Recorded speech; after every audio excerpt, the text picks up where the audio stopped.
Bismillahirrahmanirrahim. Assalamualaikum warahmatullahi wabarakatuh.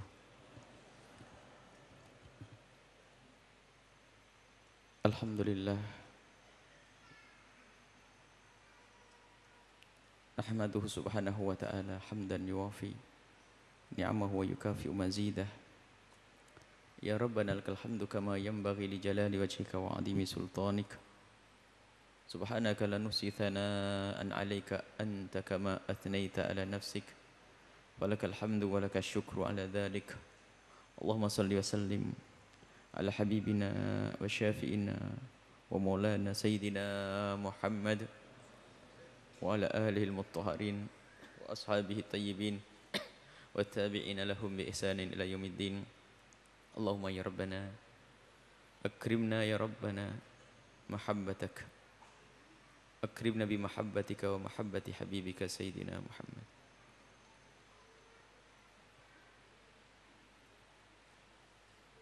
Wa akrimna ya Rabbana bi ma'rifatika. Allahumma ya Rabbana a'inna ala tarki ma'siyatika wa a'inna ala ta'atika wa a'inna ala dhikrika wa syukrika wa husni ibadatika. Ukhsurna yawmal qiyamati ma'a zumrati habibika sayyidina Muhammad wa tahta liwa'ih. Allahumma ya Rabbana rizukna taubata qabla al-maut wa syahadata indal maut wal jannata ba'dal maut. Amma ba'du. Yang kami cintai, yang kami muliakan, para orang tua kami, para saudara-saudari, hadirin, hadirat, para pemirsa, para pendengar, dimanapun Anda berada, alhamdulillah malam hari ini kita bisa melanjutkan belajar kita, perjalanan kita menuju kepada ridho Allah subhanahu wa ta'ala, belajar untuk bisa semakin dekat kepada Allah subhanahu wa ta'ala, dibimbing oleh Al-Imam besar, Imam Agung, Imam Ibn Atha'illah As-Sakandari dengan kitab hikamnya. Dan seperti biasa bil barakah kita membaca satu hadis Nabi SAW. Kita ambil dari kitab Mukhtasar Ibn Abi Jamrah yang saat ini kita sudah sampai kepada hadis yang ke-155. Hadis ini diriwayatkan dari an Abi Musa Al-Ash'ari radhiyallahu ta'ala anhu, dari Abi Musa Al-Ash'ari. Qala, beliau berkata, ataitu Rasulullah, aku mendatangi Nabi Muhammad sallallahu alaihi wasallam, fi nafarin minal ash'arin, dari sejumlah orang. Nafar adalah beberapa orang. Bahkan mengatakan antara 3, 2 sampai 9. Aku datang dengan beberapa orang dari Ash'arin, dari bangsa Ash'arin, dari kaumnya Abu Musa Al-Ash'ari. Nastahmiluhu, kami waktu itu minta kepada Nabi agar kami dibawa di dalam perang dan jihad di jalan Allah. Mereka datang kepada Rasulullah karena mereka merasa tidak punya bekal, ingin berjihad. Sementara kalau berjihad ini dihimbau dengan bekal, mempunyai kuda sendiri, punya bekal sehingga nanti di dalam perjalanan untuk berjuang tidak merepotkan yang lainnya. Minta untuk dibawa oleh Rasulullah. Akan tapi waktu itu Nabi Muhammad mengatakan, wallahi la ahmilukum alaih. Demi Allah, aku tidak akan membawa kalian. Tidak akan kami bawa kalian. Karena Nabi melihat mereka adalah orang yang tidak wajib berperang karena tidak mampu. Tidak wajib berperang karena tidak mampu, tidak punya bekal, ya sudah, yang mampu saja. Ini kisah ini disebutkan di dalam Al-Quran. Mereka kembali dalam keadaan menangis karena tidak dibawa oleh Nabi SAW, menangis, menyesal. Dan Nabi sudah berjanji untuk tidak membawa mereka untuk berperang bersama Nabi SAW. Wa utiya Rasulullah SAW binahbi ibilin. Akhirnya di dalam peperangan itu Nabi SAW mendapatkan satu kemenangan sehingga banyak harta rampasan perang. Sekali lagi kalau kami berbicara tentang rampasan perang, ini memang bahasa seolah-olah kasar, seolah-olah kami merampas di dalam peperangan untuk mendapatkan kekayaan dari orang kafir. Akan tapi ketahuilah, rampasan perang ini berlaku bagi siapapun yang berperang. Orang kafir pun kalau merangi orang Islam juga merampas. Dan sangat tidak adil jika ternyata kita tidak boleh mengambil barang mereka. Seperti hal yang perbudakan itu adalah muamalah bil mithli. Artinya karena mereka kalau menangkap kaum muslimin dijadikan budak, maka kita pun kalau menangkap mereka kita jadikan budak. Hanya bedanya budak di dalam Islam dimuliakan, dihormati, ada aturan. Wanitanya tetap wanita yang mulia, tidak boleh diperjualbelikan dalam urusan perzinaan, tidak. Tetap dijaga kehormatan wanita-wanita yang sudah menjadi budak. Ia diperjualbelikan, akan tapi ada aturan dalam jual beli budak itu. Termasuk harta rampasan perang, dan Nabi mendapatkan itu semuanya. Jangan sampai kalau mendengar kalimat rampasan perang seolah-olah wah inilah Islam merampas. Oh tidak. Islam mengambil dengan aturan. Kemudian setelah itu fasa'ala anna, Nabi itu merasa, begitulah kasih sayang Nabi. Masih ingat dengan Asy'ariyin, dan nanti ada dalam disebutkan riwayat-riwayat tentang keutamaan kaum Asy'ariyin ini. Disebutkan Asy'ari ini bukan Asy'ariyah di dalam akidah. Kita adalah Asy'ariyin di dalam akidah, itu ikut Abul Hasan al-Asy'ari. Tapi ini kita bicara tentang kaumnya Abu Musa al-Asy'ari. Para sahabat, ini sahabat Nabi SAW dan rombongan-rombongan yang datang dengan beliau. Jadi beda antara Asy'ariyah, akidah kita yang kita anut, akidah Ahlussunnati wal Jamaatil Asy'ariyati, bukan ini Asy'ari ini beda. Ini Asy'ari pada zaman sahabat Nabi SAW. Biarpun kalau dilacak nasabnya Imam Abu Hasan al-Asy'ari juga sana. Tapi ini beda, jaraknya jauh. 400 tahun kurang lebih 350 tahun beda.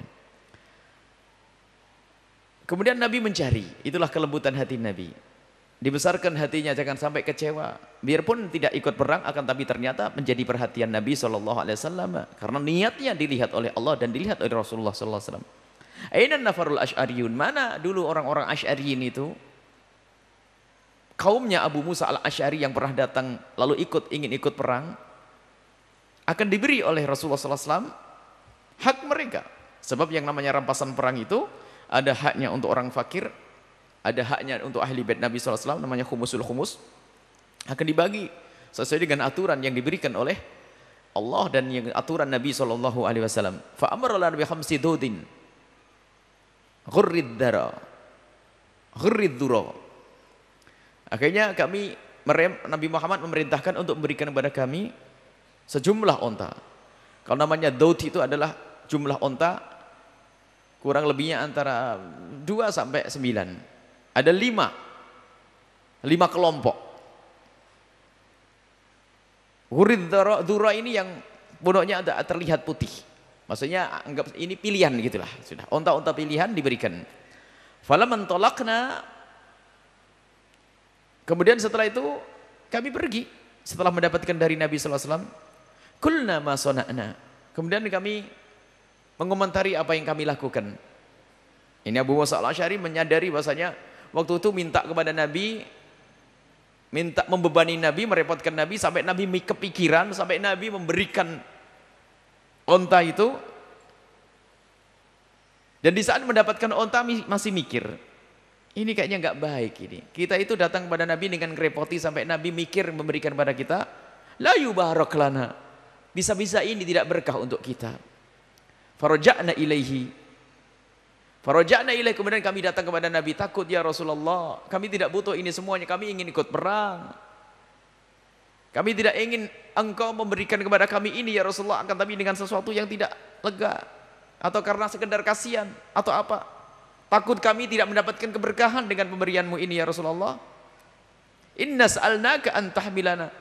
Kami minta, bukan minta ini, bukan minta rampas perang, kami minta untuk kau bawa kami ke medan laga karena kami tidak punya kendaraan, tidak punya bekal. Wa halafta, dan engkau sudah pernah bersumpah ala tahmilana, untuk engkau tidak membawa kami, membiayai kami untuk ikut perang. Setelah itu Nabi memberikan itu, membawa juga perang dalam kesempatan yang berbeda. Dalam riwayat, qala lastu ana hamaltukum walakinna Allah hamalakum. Nabi mengatakan dasarnya inilah kemauan Allah mengalahi segala-galanya. Semula aku tidak ingin membawamu, akan tapi ternyata Allah menghendaki beda. Sehingga kami pun harus membawa kalian untuk bersama-sama kami di dalam perjuangan ini. Wa inni wallahi insyaallah, dan ini sesungguhnya aku wallahi demi Allah.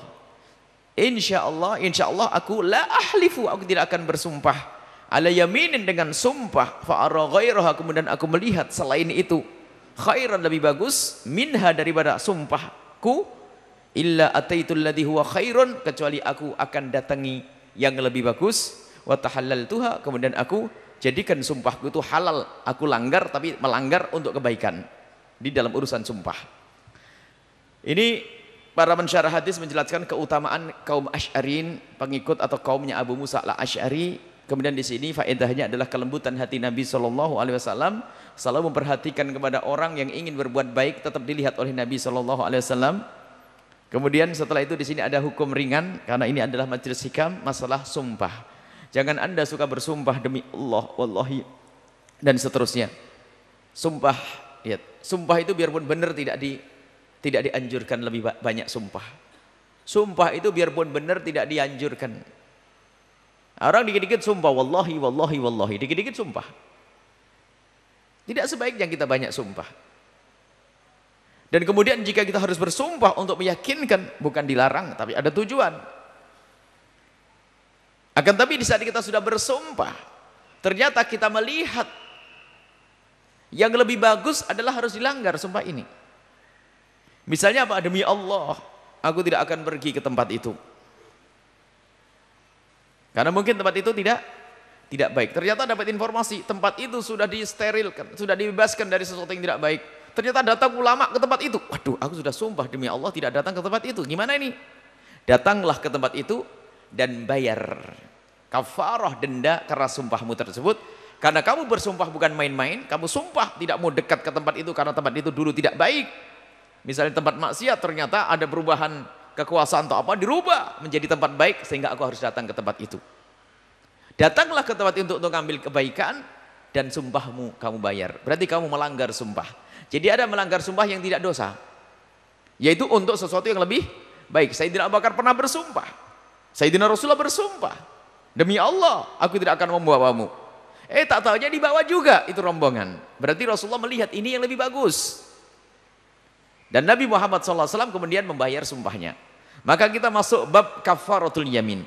Kalau seandainya ada di antara kita sudah terlanjur bersumpah, lalu kita langgar, kita melanggar, dan tentunya jangan main, gampang melanggar, jangan, haram melanggar seenaknya. Tapi ada hajat yang lebih penting, kita sudah bersumpah tidak begini, atau bersumpah yang banyak, kalau contoh banyak seperti tadi, aku demi Allah aku tidak mau nemui dia, tak taunya dia adalah sahabat kita yang harus kita temui. Mungkin kita marah, demi Allah saya tidak mau nemui dia. Kenapa? Kalau datang kepada saya pasti ngajak gunjing dia. Demi Allah saya tidak mau ketemu dia. Tak taunya apa? Dia datang meminta maaf atas kesalahan. Atau dia akan menyampaikan, oh ya kalau ketemu, berarti saya melanggar sumpah. Maka aku temui, tapi ini demi sesuatu yang lebih baik. Tapi yang na'udzubillah ini adalah orang busuk, hina, bersumpah untuk berbohong. Dagangan jual beli, demi Allah ini begini, demi Allah jual beli. Tidak akan diberkahi. Yang berdagang lalu bersumpah dan berbohong, tidak akan diberkahi perdagangannya. Dan jangan biasakan bersumpah. Jika memang butuh sumpah, itu pun sangat mendesak. Jadikan sumpah ini adalah kayak sesuatu yang darurat. Untuk meyakinkan orang yang kurang percaya dengan kita, sumpah. Sekarang dikit-dikit sumpah. Kalau sumpah yang main-main itu, masya Allah, sumpah yang untuk berdusta adalah dosa. Dan berdusta adalah sifat yang sangat buruk. Dekat ke neraka Allah, menghantarkan kepada murka Allah Subhanahu wa taala, berdusta. Dan kalau orang pernah berdusta sekali, kemudian berdusta lagi, akan dicap, distempel dia adalah pendusta. Sehingga menjadi orang punya kebiasaan berdusta. Kalau tidak dusta tidak enak. Jadi apapun dia berdusta. Jadi orang fakir berdusta, jadi orang kaya berdusta, jadi orang bodoh berdusta, jadi ulama pun berdusta. Sehingga di dalam sejarah itu ada ulama berdusta, pendusta hadis. Membuat hadis, ada orang senang dengan Al-Quran. Dikisahkan. Begitu senangnya kepada Al-Quran, dia menghafal Al-Quran, cuman dia melihat orang pada nggak senang dengan Al-Quran. Dari dulunya biasa berdusta, akhirnya Pak, membuat hadis-hadis palsu tentang keutamaan membaca Al-Quran. Sufi, tasawuf adalah istimewa, cuman dia tidak pernah punya ilmu. Akhirnya apa? Membuat hadis-hadis palsu tentang tasawuf. Ada. Ahli fikih kerjaannya hanya debat, bingung, nggak punya dalil, membuat dalil palsu. hanya untuk menang di dalam sebuah diskusi sesaat setelah dilacak ternyata hadisnya dusta. Jadi ada niat busuk, berdusta kadang dengan nama Allah sumpah dan itu haram. Tapi kalau seandainya kita sudah terlanjur bersumpah, lalu kok kemudian ada sesuatu yang lebih bagus lalu sumpah itu kita langgar, hanaf.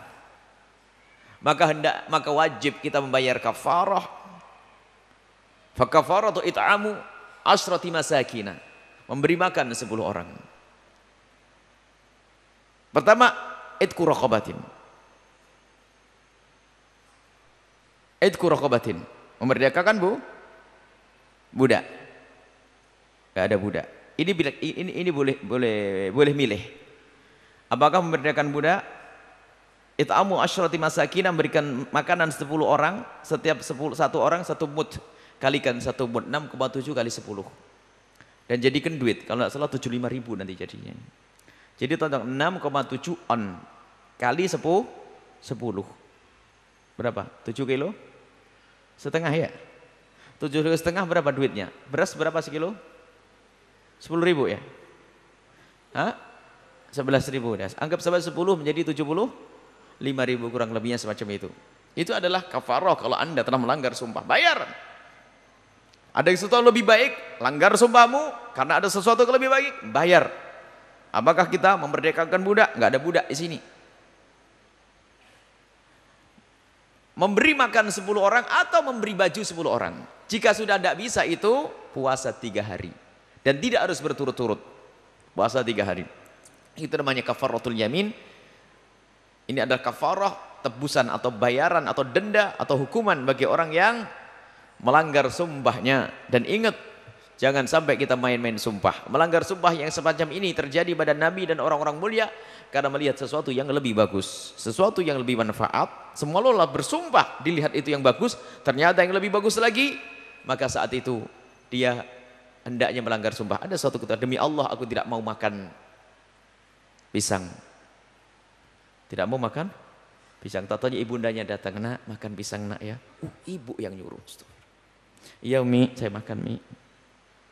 Bayar 75.000 seka. Ini ya, ini tahun sekarang, ini tahun jangan sampai ini rekaman kalau tahun berikutnya beda. Kita pulang dari Yaman ngitung emas 90 gram harganya cuma berapa? 3 juta. Tanya sudah 40 juta. Jadi memang tahun demi tahun ada perubahan. Baik. Ini adalah masalah hukum sumpah, dan sumpah itu dengan nama Allah, wallahi demi Allah, atau billahi atau tawahi. Itu adalah semuanya wallahi demi Allah sumpah. Dan jangan main-main sumpah. Dan orang yang sering sumpah itu biasanya orang yang sering bohong. Kalau tidak sumpah tidak dipercaya sama orang. Kenapa tidak dipercaya? Karena dia suka bohong. Makanya dia tidak dipercaya. Karena tidak dipercaya, maka dia harus perlu sumpah. Makanya tanda orang yang banyak sumpah itu biasanya banyak bohong. Jangan banyak sumpah. Baik. Kita sekarang kepada hikamnya Ibn Athaillah As-Sakandari. Kita sudah sampai kepada hikmah yang ke 200. Kita sampai kepada 243. Qala al-musannif rahimahullah ta'ala nafa'ana Allah bihi wa bi ulumihi wa bi ulumikum fi darin ila anqal. Anta ma'al akwan. Engkau akan dengan semesta.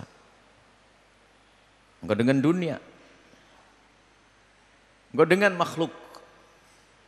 Malam tashhad al-mukawwin, kalau engkau belum bisa menyaksikan al-mukawwin Allah. Menyaksikan maksudnya melihat Allah. Belum melihat Allah. Melihat di sini adalah melihat dengan hati, dengan keyakinan. Yang dengan keyakinan di dalam hati nanti akan menjadikan diterjemahkan oleh anggota tubuh kita sehingga apa yang kita lakukan ini menerjemahkan hati kita yang melihat Allah, kenal Allah. Sebab Allah tidak bisa dilihat dengan mata kita di dunia. Allah tidak bisa lihat di dunia. Adapun dilihat oleh Nabi Muhammad waktu Isra Mi'raj, khilaf di antara para ulama, ini pembahasan lain. Jadi kita melihat dengan hati keyakinan. Yang tidak melihat Allah maka akan yang dengan dunia tidak akan melihat Allah. Wa tasyahidtahu, jika engkau sudah melihat Allah, kanatil akwanu ma'ak, maka dunia ini akan bersamamu, semesta akan bersamamu. Ini lagi-lagi pendidikan dari Ibn Athaillah As-Sakandari agar kita sadar bahwasanya Dunia ini adalah penghalang kita kepada Allah Subhanahu wa taala. Bagi siapapun yang melihat dunia karena dunia, maka lihat tidak akan terlihat Allah. Tidak sampai kepada Allah Subhanahu wa taala. Tapi begitu sebaliknya, jika orang itu melihat Allah, dia dengan Allah, menjadi orang yang selalu bersama Allah, dengan Allah. Seperti disebutkan dalam hadis qudsi, Allah Subhanahu wa taala berfirman menyeru tentang man adali waliyan faqad adantuhu bil harbi, yang menyakiti para kekasihku ngajak perang denganku. Ma taqarraba ilayya 'abdi bi syai'in ahabba ilayya mimma aftaradtu alaih.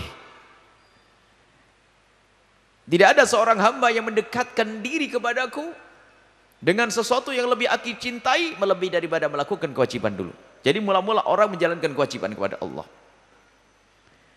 Ternyata kewajiban ini sifatnya maknanya luas sekali. Berusaha melaksanakan kewajiban-kewajiban. Wa mazala 'abdi yataqarrabu ilayya bin nawafil. Tapi dan hambaku itu terus meningkatkan, tidak hanya yang fardu saja, sudah meningkat kepada kesunahan-kesunahan hatta uhibbahu, sampai aku mencintainya. Sampai aku mencintainya. Wa idza ahbabtuhu, kalau aku sudah mencintainya, kuntu sam'ahu alladhi yasma'u biha wa basarahu alladhi yubsiru biha. Kalau sudah aku mencintai seorang hamba, bagaimana seorang hamba dicintai oleh Allah? Karena dia terlalu mendekatkan kepada Allah dengan kewajiban, dengan kesunahan. Jadi berusaha terus dengan Allah, dengan Allah, dengan Allah. Terus berusaha dengan Allah sampai hatta uhibbahu, sampai aku mencintainya. Wa idza ahbabtuhu, kalau aku sudah mencintai seorang hamba tersebut, aku akan menjadi pendengarannya, aku akan menjadi matanya. Wa yadahu alladhi yabtishu biha, akan menjadi tangannya untuk mukul. Wa rijlahu alladhi yamshi biha, dan aku akan menjadi kakinya untuk melangkah. Wa idza sa'alani la u'tiyanna, kalau minta kepadaku akan aku kasih. Wa la in ista'adzani la u'idanna, kalau minta perlindungan kepadaku niscaya aku beri perlindungan. Lalu lihat bagaimana seorang yang mendekat selalu dengan Allah, mendekatkan diri kepada Allah. Jadi dia melihat Allah dengan hatinya, sehingga apa? Menjadikan gerak-geriknya itu hendaknya dengan Allah, menjalankan kewajiban. Dan ini bukan hanya urusan sujud, sholat, rukuk, bukan. Banyak kewajiban-kewajiban yang lain. Tapi selalu menghubungkan pekerjaannya dengan Allah. Inilah orang yang bertakwa, orang yang dekat kepada Allah Subhanahu wa taala. Kalau sudah begitu, maka Allah akan menjadi matanya, Allah akan menjadi telinganya. Maksudnya ini bukan Allah menjadi telinga kita. Ini Allah bukan. Oh, ini tasybih haram dan syirik. Akan tapi lihat telinga kita dijaga oleh Allah. Mata kita akan dijaga oleh Allah. Susah melihat yang haram.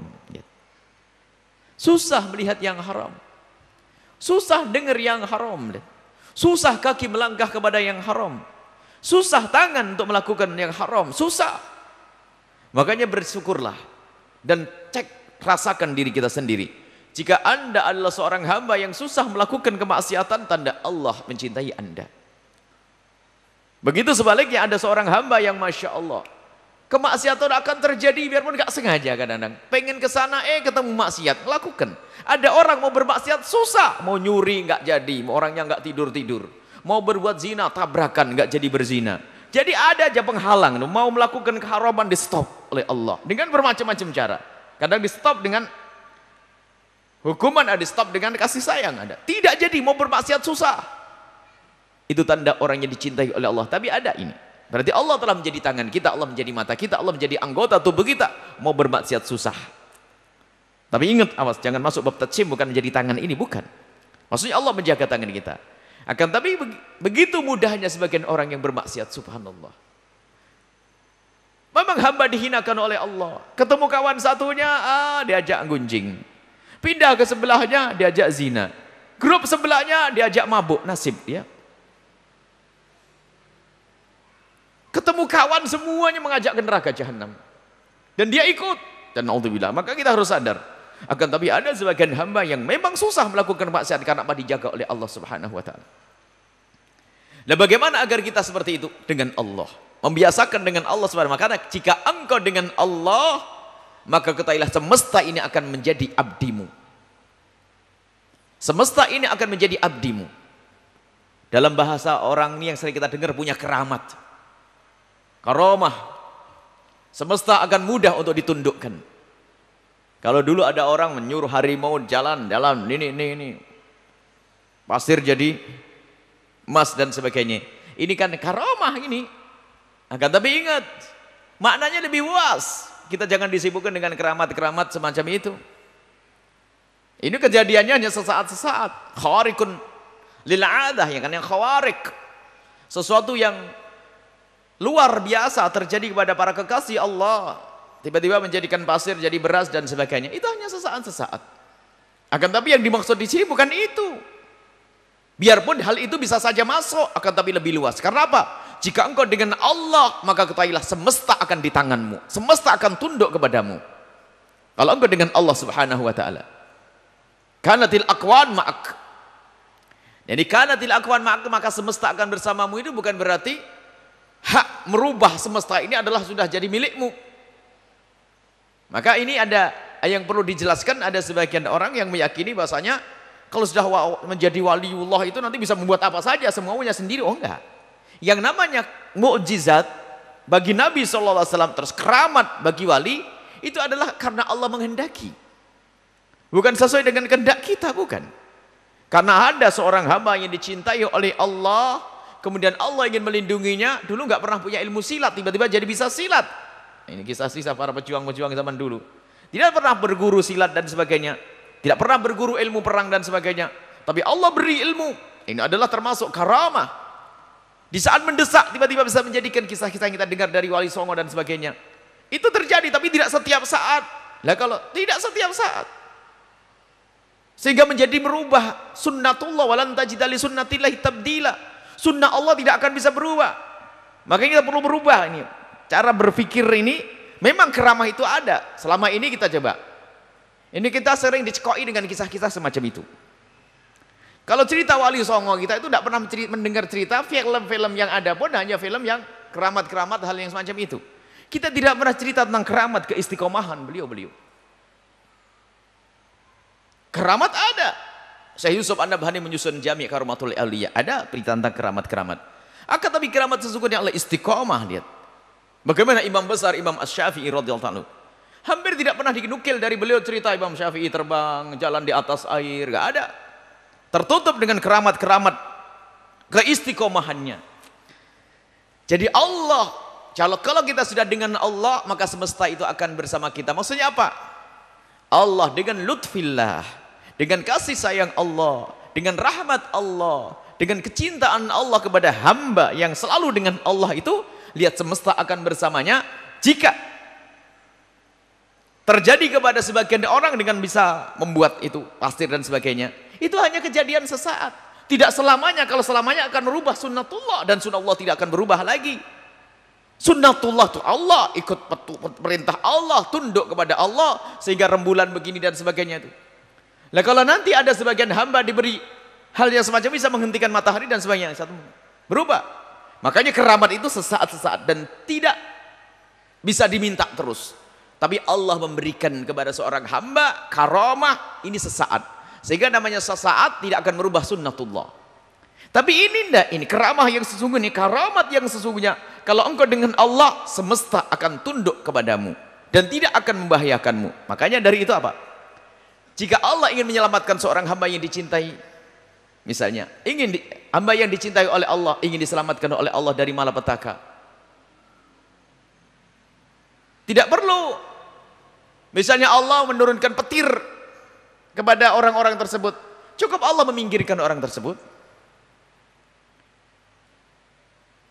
Untuk menjadikan dia seorang yang aman, selamat, tidak perlu Allah. Tidak harus dengan dikawal oleh macan, harimau, tidak usah. Biarpun orangnya tidak disertai siapa, tapi Allah selamatkan dia. Bilutfillah, lihat. Biarpun dia masuk tempat yang membahayakan, ternyata dijaga oleh Allah.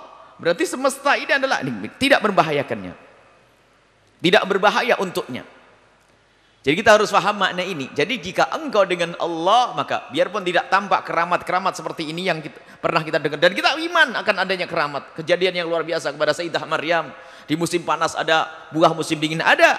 Akan tapi lihat, itu hanya sesaat-sesaat. Akan tapi makna daripada karamah yang sesungguhnya adalah istiqomah.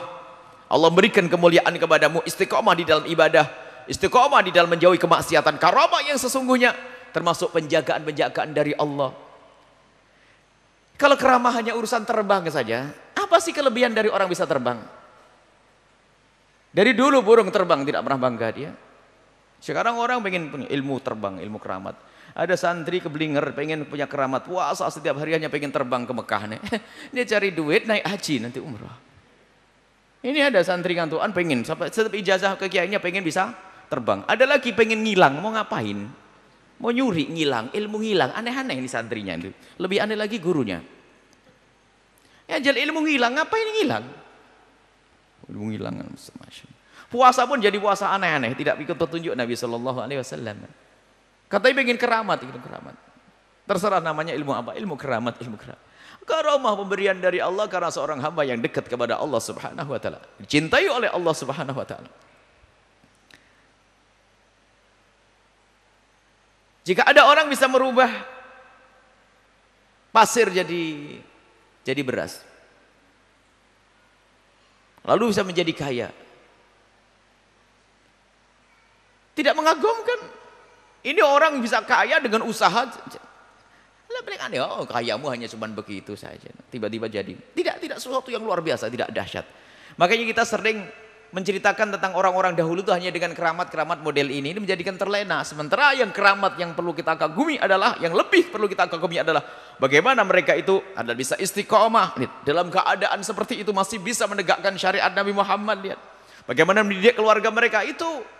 Bukan kita cekai dengan jalan di atas air dan sebagainya. Makanya Imam Al-Haddad rahimahullah ta'ala selalu mewanti-wanti jangan sampai kamu itu terkagum-kagum dengan orang yang berjalan di atas air. Bahkan ada yang nyelam di dalam air pun nyantai ikan. Kalau hanya sekedar berjalan di atas air ternyata ranting itu berjalan di atas airnya. Burung terbang dan sebagainya. Kenapa kita harus bangga dengan mencari hal-hal yang kayak gitu? Ini biasanya ini kita dicekoi dengan cerita-cerita kayak begini, sehingga kalau dengar cerita seorang wali itu lupa bahwa Syekh Abdul Qadir Jailani adalah bagaimana orang yang sangat istiqomah, malam-malamnya dihidupkan dengan ibadah, dermawannya dengan orang. Bukan hanya kisah Syekh Abdul Qadir Jailani merubah tulang belulang bisa menjadi hidup lagi, itu hanya sekelumit. Yang mengagumkan adalah keistiqomahan. Maka di sini engkau bersama, jika engkau dengan Allah, maka semesta ini akan bersamamu, akan mudah, ada kemudahan. Wa man yattaqillaha, kalau orang bertakwa kepada Allah Subhanahu wa taala, yaj'al lahu makhraja, Allah akan berikan jalan keluar. Di mana itu? Di dunia dan nanti di akhirat, dunia beres. Jika ada mara bahaya karena Anda orang yang bertakwa kepada Allah, dicintai oleh Allah karena engkau selalu dengan Allah, kenal Allah, maka dia makhraja, akan diberi jalan keluar. Kalau urusan kemudian saya lapar, kemudian Allah akan berikan jalan keluar, itu tidak harus berubah. Apa namanya? Beras, pasir jadi beras, tidak ada masalah. Mungkin ada sesuatu orang memberi, atau tiba-tiba kita, atau tiba-tiba bercocok tanam menjadi subur dan sebagainya. Tanpa harus minta-minta, karena minta-minta bukan sesuatu yang disyariatkan. Jadi mudah kalau Allah memberikan kecukupan kepada siapapun. Jangan berhayal, jangan ilmu, jangan ilmu merubah, ilmu nyari harta karun, ilmu merubah jadi emas dan sebagainya. Ilmu kimia, ada kimia usahadah yang ceritakan oleh para kekasih Allah adalah ilmu istiqamah. Bagaimana bisa merubah terdapat dunia tunduk padanya. Jadi tunduk ini perlu kita maknai, bukan saja tunduk seperti keramat-keramat yang kita dengar, dan kita perlu percaya kalau dinukil dari orang-orang soleh seperti tunduknya harimau, tunduknya ular, tunduknya ini dan sebagainya. Tapi lebih dari itu adalah bagaimana semesta ini menjadi tidak berbahaya untuknya dan ada kemudahan-kemudahan untuknya, dikasih oleh Allah Subhanahu wa taala. Akan tetapi ingat, semua yang diberikan oleh Allah kepada seorang hamba dari kemudahan urusan dunia ini, ukurannya adalah engkau dengan Allah atau tidak. Engkau dengan Allah atau tidak. Jika engkau dengan Allah, maka ketahuilah kemudian ini adalah betul-betul keramat. Yang diberikan oleh Allah kepadamu adalah untuk engkau menaik pangkat di hadapan Allah Subhanahu wa taala. Jika engkau tidak dengan Allah, lihat, di saat kita bermaksiat diberi kemudahan, ternyata itu seperti halnya istidraj. Engkau akan diceburkan ke neraka yang lebih dalam lagi. Semua ini maknanya adalah kekayaan yang diberikan Allah kepadamu. Kemudahan yang Allah berikan kepadamu, lihat, engkau mendapatkan kemudahan itu di saat engkau dengan Allah atau tidak. Jika engkau dapatkan itu semua di saat engkau dengan Allah, dia akan membawa engkau kepada kemuliaan. Orang kaya, Anda menjadi orang kaya dengan kekayaanmu itu Anda dengan Allah atau tidak? Bagaimana waktu Anda mencari kekayaan? Jika Anda di dalam mencari kekayaan kenal Allah dengan Allah, lihat, karena melihat Allah, kenal Allah dengan hatinya, dan dia menjalankan aktivitas wajar, bekerja keras sampai mendapatkan kekayaan, tapi waktu mencari dia ingat Allah, dan dengan Allah, lihat apa buahnya. Hartanya digunakan untuk kebaikan dengan mudah. Tapi kalau tidak dengan Allah, kekikiran, kemudian digunakan untuk kemaksiatan dan sebagainya. Dan semua kembali kepada kita, perlu kita tengok diri kita sendiri. Jika ternyata Allah memberikan kemudahan kepada kita, kok tidak memudahkan kita untuk melakukan kebaikan, dikhawatirkan itu istidraj, bukan kebaikan yang sesungguhnya. Sering kami ingatkan, dulu waktu belum punya sepeda rajin ngaji. Giliran punya sepeda berkurang ngajinya. Punya sepeda bisa hadir seminggu sekali. Lalu pengen beli motor, katanya pengen semakin rajin biar lebih cepat. Giliran punya motor jadi sebulan sekali ketemu ngaji-ngajian. Terus berangan-angan pengen punya mobil, giliran punya mobil gak pernah ketemu kiainya kecuali hari raya. Ini selalu saya ulang-ulang karena banyak kejadian semacam ini. Itu menunjukkan kekayaanmu tidak ada gunanya, rendah. Kekayaanmu akan menjerumuskan menjadikan engkau lupa dan lalai. Akan tapi jika Anda sebagai seorang hamba yang di saat diberi oleh Allah kelebihan, kemudahan, kemurahan, kebaikan, kekayaan, rahmat, maka semakin dekat kepada Allah Subhanahu wa taala. Karena apa? Inilah hakikatnya dunia denganmu. Karena engkau dengan Allah. Tapi kalau kita dengan dunia, tidak akan melihat Allah, lihat capek. Kalau kita dengan dunia tidak akan melihat Allah, dan semakin buta mata kita, lihat mencari dunia karena dunia, lihat bukan semakin baik, sholat semakin mudah ditinggalkan, melakukan keharaman semakin mudah, kemudian lihat kemaksiatan begitu mudah dilakukan, karena dia dengan makhluk bukan dengan Allah Subhanahu wa taala, mencari dunia. Dan di sini Imam Ibn Athaillah As-Sakandari dengan hikmah ini bukan melarang kita beraktivitas. Beraktivitaslah engkau, tapi hendaknya hatimu dengan Allah. Beraktivitaslah engkau yang bisa ngejar karir, kejar karirmu, tapi hatimu dengan Allah. Yang bisa menjadi orang kaya, jadi orang kaya, tapi tanyakan hati kecilmu, dengan Allah atau tidak? Engkau dengan Allah atau tidak? Untuk Allah atau tidak? Sehingga jangan melangkahkan kakimu kecuali untuk Allah. Anda ingin mencari kekayaan, boleh, akan tapi harus kau tanya, kalau aku sudah kaya jadi apa? Hei hawa nafsu, hei diriku, kalau kau jadi kaya mau apa? Ada enggak kebayang nilai-nilai kemuliaan? Makanya dihimbau semuanya. Di saat mau bekerja itu, lihat semuanya barang dagangannya. Yang mau mencari duit, bayangkan duit kalau sudah ada di tangan, untuk apa? Sebelum memulai pekerjaan. Biasakan untuk memperbaharui niat. Jangan sampai niat kita salah. Niat kita harus untuk Allah. Carilah kekayaan. Jadi Anda mau bekerja misalnya, besok aku akan bekerja. Atau proyek besar ini, yang biasa menerima proyek-proyek tender. Saya akan menerima proyek besarnya. Baik, saya akan mendapatkan, hayalkan kalau saya mendapatkan duit 1 miliar, 2 miliar. Untuk apa ini? Mungkin dipikir ada untuk buat gedung baru, untuk buat usaha baru lagi. Mana Allah? Mana Rasulullah? Kalau ternyata tidak terbayang di benakmu tentang kemuliaan itu, berarti kau bukan untuk Allah. Lihat, tersiksa dengan duniamu. Kalau sudah karena Allah, begitu mudahnya hatinya dengan Allah. Di saat untung, alhamdulillah. Di saat bangkrut, niatku sudah dapat diterima oleh Allah. Enggak pernah ada yang stres. Sebab kalau sudah niatnya benar, biarpun tidak berhasil, lihat, dia yakin Allah sudah memberi pahala. Niatul mu'min khairu min amali. Niatnya itu lebih bagus daripada amalnya. Sehingga ini mengurangi obat stres juga di saat ada kebangkrutan. Sebab yang namanya usaha sesaat berhasil, sesaat tidak. Dan tidak akan mengambil modal yang haram karena dia tahu tujuannya Allah. Kenapa ada orang sekarang bekerja dengan cara yang haram? Sudah tidak peduli. Karena dia lupa. Bukan dengan Allah Subhanahu wa ta'ala. Yang dilihat bukan Allah. Sehingga apa? Dia akan diperbudak oleh dunia. Akan tapi kalau dia melihat Allah dulu, kenal Allah, lihat. Dia akan jadikan dunia untuk sampai kepada Allah. Kekayaannya untuk Allah. Dan semoga kita bisa menjadi hamba yang sadar makna ini. Jadi kekayaan kita hendaknya untuk Allah. Saya akan jadikan dunia ini sebagai tangga, sebagai kendaraan menuju Allah. Dan tidak boleh duniaku memperbudak aku. Tidak boleh duniaku memperbudakku. Maka dengan Allah, memulai semuanya dengan Allah.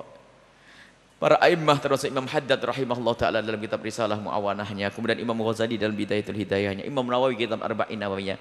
Ternyata mengingatkan kita akan niat. Niat itu menghadapkan hati. Niat itu maknanya menghadapkan hati. Kepada siapa? Gitu loh. Niat itu adalah kekuatan di dalam hati kita, dikatakan niyah matiyah. Jadi kekuatan kendaraan kita untuk meluncur menuju tujuan, niat. Kalau niatnya lemah nggak akan sampai. Niat ada baik, ada tidak baik, ada dunia, ada akhirat. Niat dunia saja, kalau Anda pergi pengen belanja, pasti kebayang di otak Anda akan beli sayur ya di pasar sana, pasar Jaga Satru.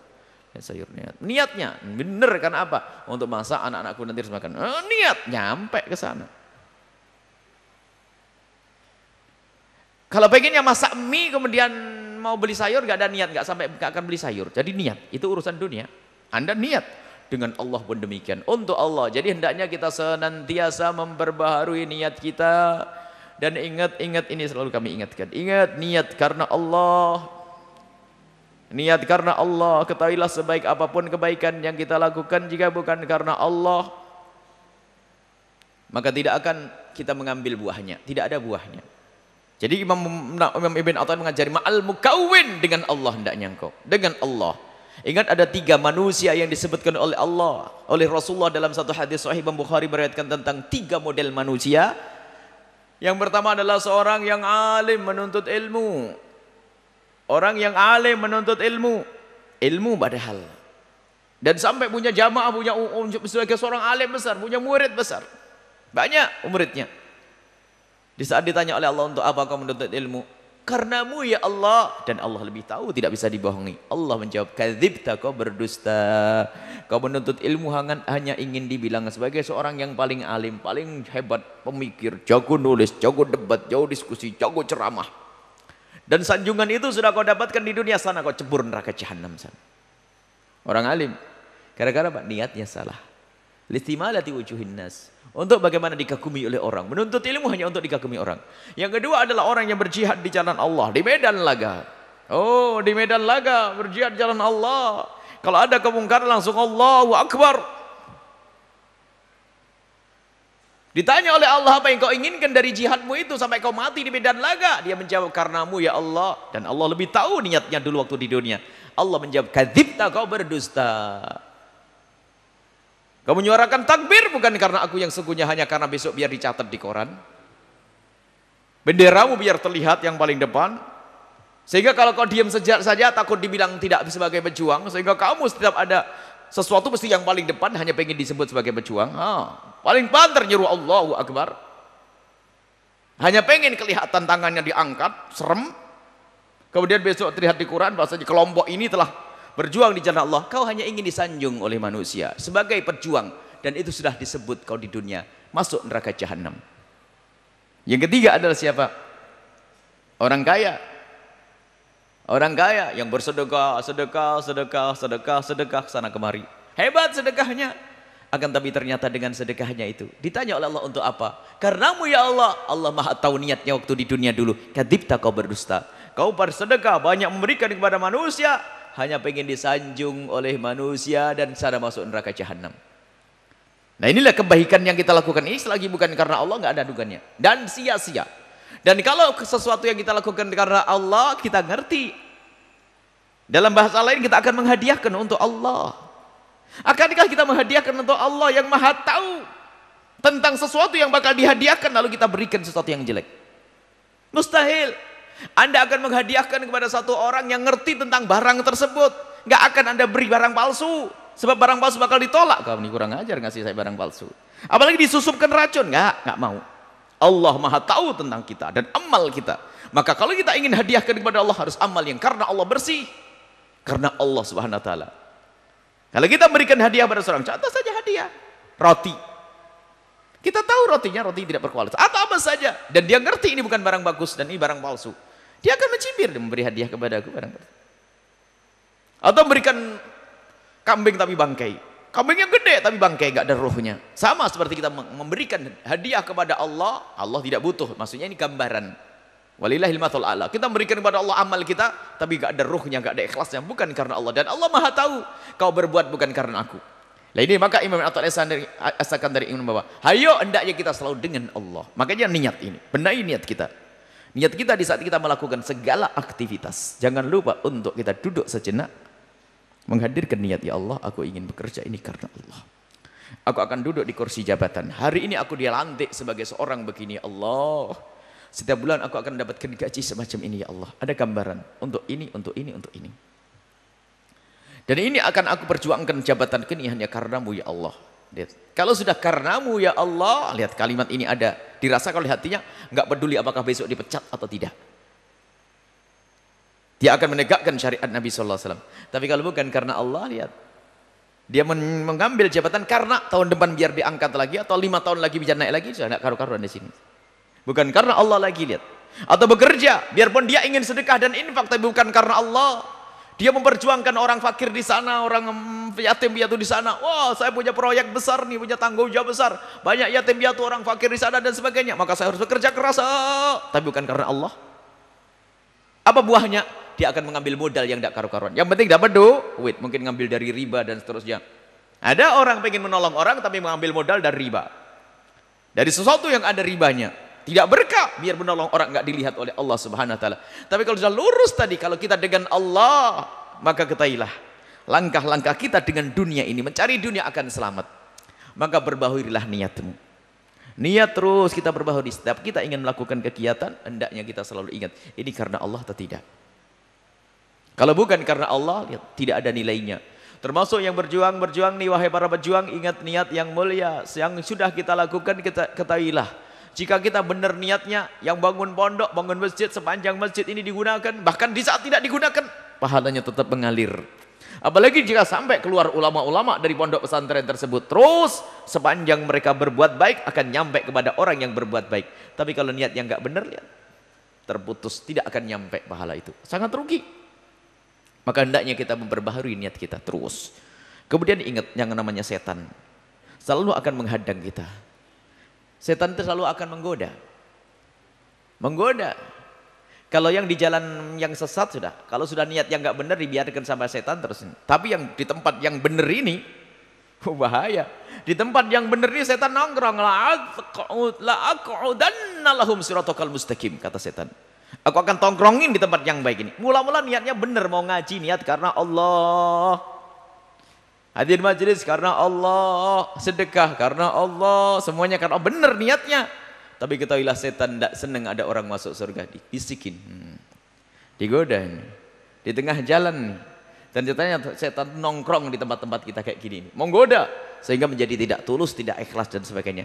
Kalau sudah tidak tulus, mudah putus. Ada sedikit saja langsung tidak melanjutkan. Gara-gara nggak diterima kasih, sedekahnya diputus.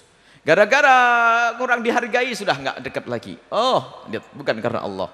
Maka lihat, setan selalu menggoda kita. Jangan tertipu oleh setan. Setan akan menjadikan kita itu tidak melihat Allah, sehingga aktivitas kita pun bukan karena Allah. Jabatan bukan karena Allah, kekayaan bukan karena Allah, rugi kita.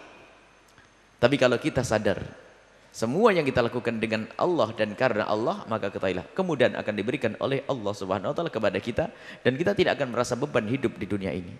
Tidak akan capek. Kenapa? Kita dengan Allah.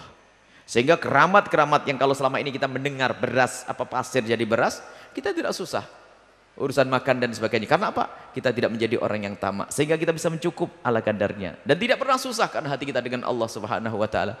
Bahkan di saat diuji oleh Allah dengan kefakiran, dan dia memang tidak butuh dengan dunia. Diuji kefakiran, dia bersyukur seperti yang ditemukan oleh para salafun, dari para salafun saleh. Di saat mendapatkan kekurangan, ahlan bi syiaris sholihin. Ini adalah syiarnya orang-orang soleh. Kalau mendapatkan dunia, ini satu beban, hukuman yang didahulukan adalah di dunia. Orang dengan dunia, ternyata kalau tidak hati-hati akan kepleset masuk ke neraka jahanam, jauh ke neraka jahanam. Tapi kalau ingat, kuncinya semuanya adalah di hati yang kenal Allah. Baik menjadi orang melarat atau kaya, pejabat atau rakyat, bagaimana hati kita dengan Allah Subhanahu wa taala, maka diingatkan Ibn Athaillah, fa in syahadtahu, jika hatimu kenal Allah, al kaun ma'ak, maka dunia ini akan bersamamu. Kau atur, tidak akan menjerumuskanmu, semuanya akan kau atur. Ngaturnya bukan berarti menghentikan matahari, tidak. Yang haram akan dijauhkan oleh Allah darimu, ketaatan akan dimudahkan oleh Allah, yang jelek maupun jahat gak bisa kepadamu, itu diatur oleh Allah, dimudahkan untukmu. Tapi kalau engkau dengan dunia ini, Allah akan tertutup. Baik, lagi-lagi kembali kepada ketulusan. Semoga Allah menjadikan kita hamba yang tulus karena Allah, dan kita harus perbaharui niat. Setiap hari, setiap malam. Anda mau kerja apa? Ingat. Ini memudahkan kita nanti untuk bisa berbuat baik dengan kekayaan kita. Na'udzubillah kalau dijadikan oleh Allah orang kaya ternyata tidak baik. Keruan fakir tidak ada tuntutan, tidak ada bayar zakat. Tapi kita ingin fid dunya hasanah fil akhirati hasanah. Baik menurut Allah Subhanahu wa taala. Di dunia baik, di akhirat baik. Dan bisa dikembangkan dalam segala hal. Apapun yang Allah berikan kepada kita, jika kita tidak pandang dengan kenal Allah, maka akan menjerumuskan, akan menyesatkan, akan menjadikan kita tidak kenal Allah, menutup.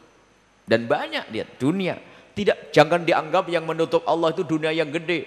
Bukan orang kaya raya lalu bejat lalu menjadi nunggu kayak Karun dulu baru lupa Allah. Oh tidak. Kalau sudah tertutup dengan dunia, biarpun itu hanya gaji 600.000, menjadikan seorang tidak sholat, menjadikan seorang membuka auratnya hanya untuk gaji 600.000. Nah ini padahal cuma sedikit, karena dunia sudah menutup, gak ingat Allah, udah buta. Tapi kalau ternyata dia melihat Allah, kenal Allah, biarpun dia ditumpangi, ditumpukan miliaran duit, gak akan mengganggu dia. Digoda dengan macam-macam, no, tidak. Saya kenal Allah. Jadi kuncinya di sini, indah. Maka terus Ibn Athaillah As-Sakandari mengajak kita untuk terus ingat kepada Allah. Maka ingat para ulama-ulama, tajdidun niyati, memperbaharui niat, tashihuha, dan memperbaharui niat itu setiap saat. Karena apa? Seperti hanya setiap saat kita harus memperbaharui niat, karena apa? Setiap saat setan juga menggoda kita. Cuman bedanya lihat. Bedanya apa? Setan tidak pernah lupa menggoda kita, tapi kita sering lupa menjaga niat kita. Setan tidak pernah tidur ngawal kita, kita sering lupa kita tidur. Bedanya setan tuh, kalau goda kita nggak pernah. Setan tuh tidak diberi oleh Allah kesempatan untuk tidur. Jadi nggak ngerti nikmatnya tidur itu setan. Di setiap hari hatinya panas. Dan tidak mati itu ngelihat orang beribadah panas, sehingga bersemangat untuk menghancurkannya terus, itu setan. Loh, setan saja nggak pernah tidur lah kalau kita masih sering tidur. Setan nggak pernah lupa lah kalau kita sering lalai ini. Dan setan sudah berjanji di hadapan Allah, nggak tanggung-tanggung, ngerti, la aqudanna ya Allah, demi Allah ya Allah, demi engkau, la aqudanna, sungguh-sungguh aku akan tongkrong ini. Akan tapi di saat kita menghadap kepada Allah, lihat tongkrongan setan tidak berguna. Biarpun diberi Allah kekayaan melimpah ruah, menyelamatkan dia. Jadi Abdurrahman bin Auf, subhanallah, kadang diberi kekayaan sedikit saja sudahlah, sudah lupa kepada Allah, maksiatnya berkembang. Dulu gaji 600 memang pas-pasan, tahu Allah kasih Allah lebih jadi 1.500.000, lebihnya buat maksiat, zina di sana, mabuk di sana, nasib tuh, nasib buruk, naudzubillah. Diberi kenikmatan ternyata malah terjerumus di dalam kehinaan. Baik, sampai di sini saja insyaallah. Semoga Allah Subhanahu wa taala menjaga hati kita. Semoga terus melihat Allah. Ya, melihat Allah maknanya sadar. Ini maqam ihsan. Maqam ihsan selalu merasa kita dikawal, dikontrol oleh Allah, dilihat oleh Allah Subhanahu wa taala. Ini maqam tinggi. Ada maqam Islam, iman, dan maqam ihsan. Ka'annaka tarahu fa illam takun tarahu fa innahu yarak. Kita merasa dilihat oleh Allah Subhanahu wa taala. Susah berbohong. Susah bermaksiat di saat sendiri. Ada orang bisa menjaga kemaksiatan di depan orang, tapi di saat sendiri bisa melakukan apa saja. Karena apa? Dia tidak melihat Allah, tapi dia melihat manusia. Hanya pengen disebut baik oleh manusia. Sehingga kalau di depan orang menjaga sopan santun, sapaan, lembut, jauhi kemaksiatan. Astagfirullahaladzim, haram, tidak boleh. Tapi di saat sendiri bebas sebebas-bebasnya. Munafik. Semoga Allah menjauhkan kita dari kemunafikan. Jangan sampai kita hanya baik pengen dilihat oleh manusia. Dan ini penyakit semuanya. Semua orang pengen disanjung baik oleh manusia. Semuanya orang, nah, hati kecil, jangan bohong. Semuanya. Ini adalah semuanya pengen disanjung baik. Biarpun yang jelek sedang dibilang baik. Apalagi yang melakukan kebaikan. Akan tapi harus dikembalikan kepada Allah agar kita tidak merasa senang disanjung. Untuk sampai kita makom tidak senang disanjung, kita kembalikan kepada Allah. Saya bisa begitu karena Allah yang memberi adalah Allah, dan Allah pun kalau mau mencabut juga bisa, sehingga kita semakin khawatir. Waspada, khawatir untuk tidak seenaknya. Jadi kebaikan tetap dijaga, kemaksiatan tidak mau karena dia menjaga. Takut nanti kepleset. Baik, ini saja yang bisa kami hadirkan. Wallahu a'lam bishawab. Syukuran kehadiran kami haturkan kepada guru kita semua, Buya Yahya. yang telah menerangkan syarahnya kepada kita semua. Semoga ilmu yang kita dapatkan bisa kita amalkan dalam kehidupan sehari-hari. Amin ya Allah ya Rabbal alamin. Baik para hadirin, para hadirat, para pemirsa, para pendengar dimanapun Anda berada, selanjutnya kita masuki bagian tanya jawab. Bagi para jamaah yang ingin bertanya, kami persilakan masing-masing dari jamaah bapak-bapak satu dan jamaah ibu-ibu satu dengan masing-masing satu orang pertanyaan. Assalamualaikum warahmatullahi wabarakatuh. Assalamualaikum. Pertanyaan di luar tema, Buya, saya ingin menanyakan mengenai jodoh. Pertama, sesudah sholat istikharoh dalam mimpi itu selalu gonta-ganti sosok perempuannya. Gimana? Gonta-ganti sosok perempuannya. Terus yang kedua, hukumnya memberikan harapan kepada perempuan. Hukumnya bagaimana? Apakah sama menyakiti apa gimana? Terima kasih. Wassalamualaikum warahmatullahi wabarakatuh. Assalamualaikum warahmatullahi wabarakatuh. Assalamualaikum. Buya, saya pengen nanya gimana cara sholat orang musafir sama sholat yang di dalam perjalanan jauh. Soalnya saya suka diajak pergi sama majikan saya tiap sebulan sekali ke luar negeri. Begitu aja. Waalaikumsalam warahmatullahi wabarakatuh.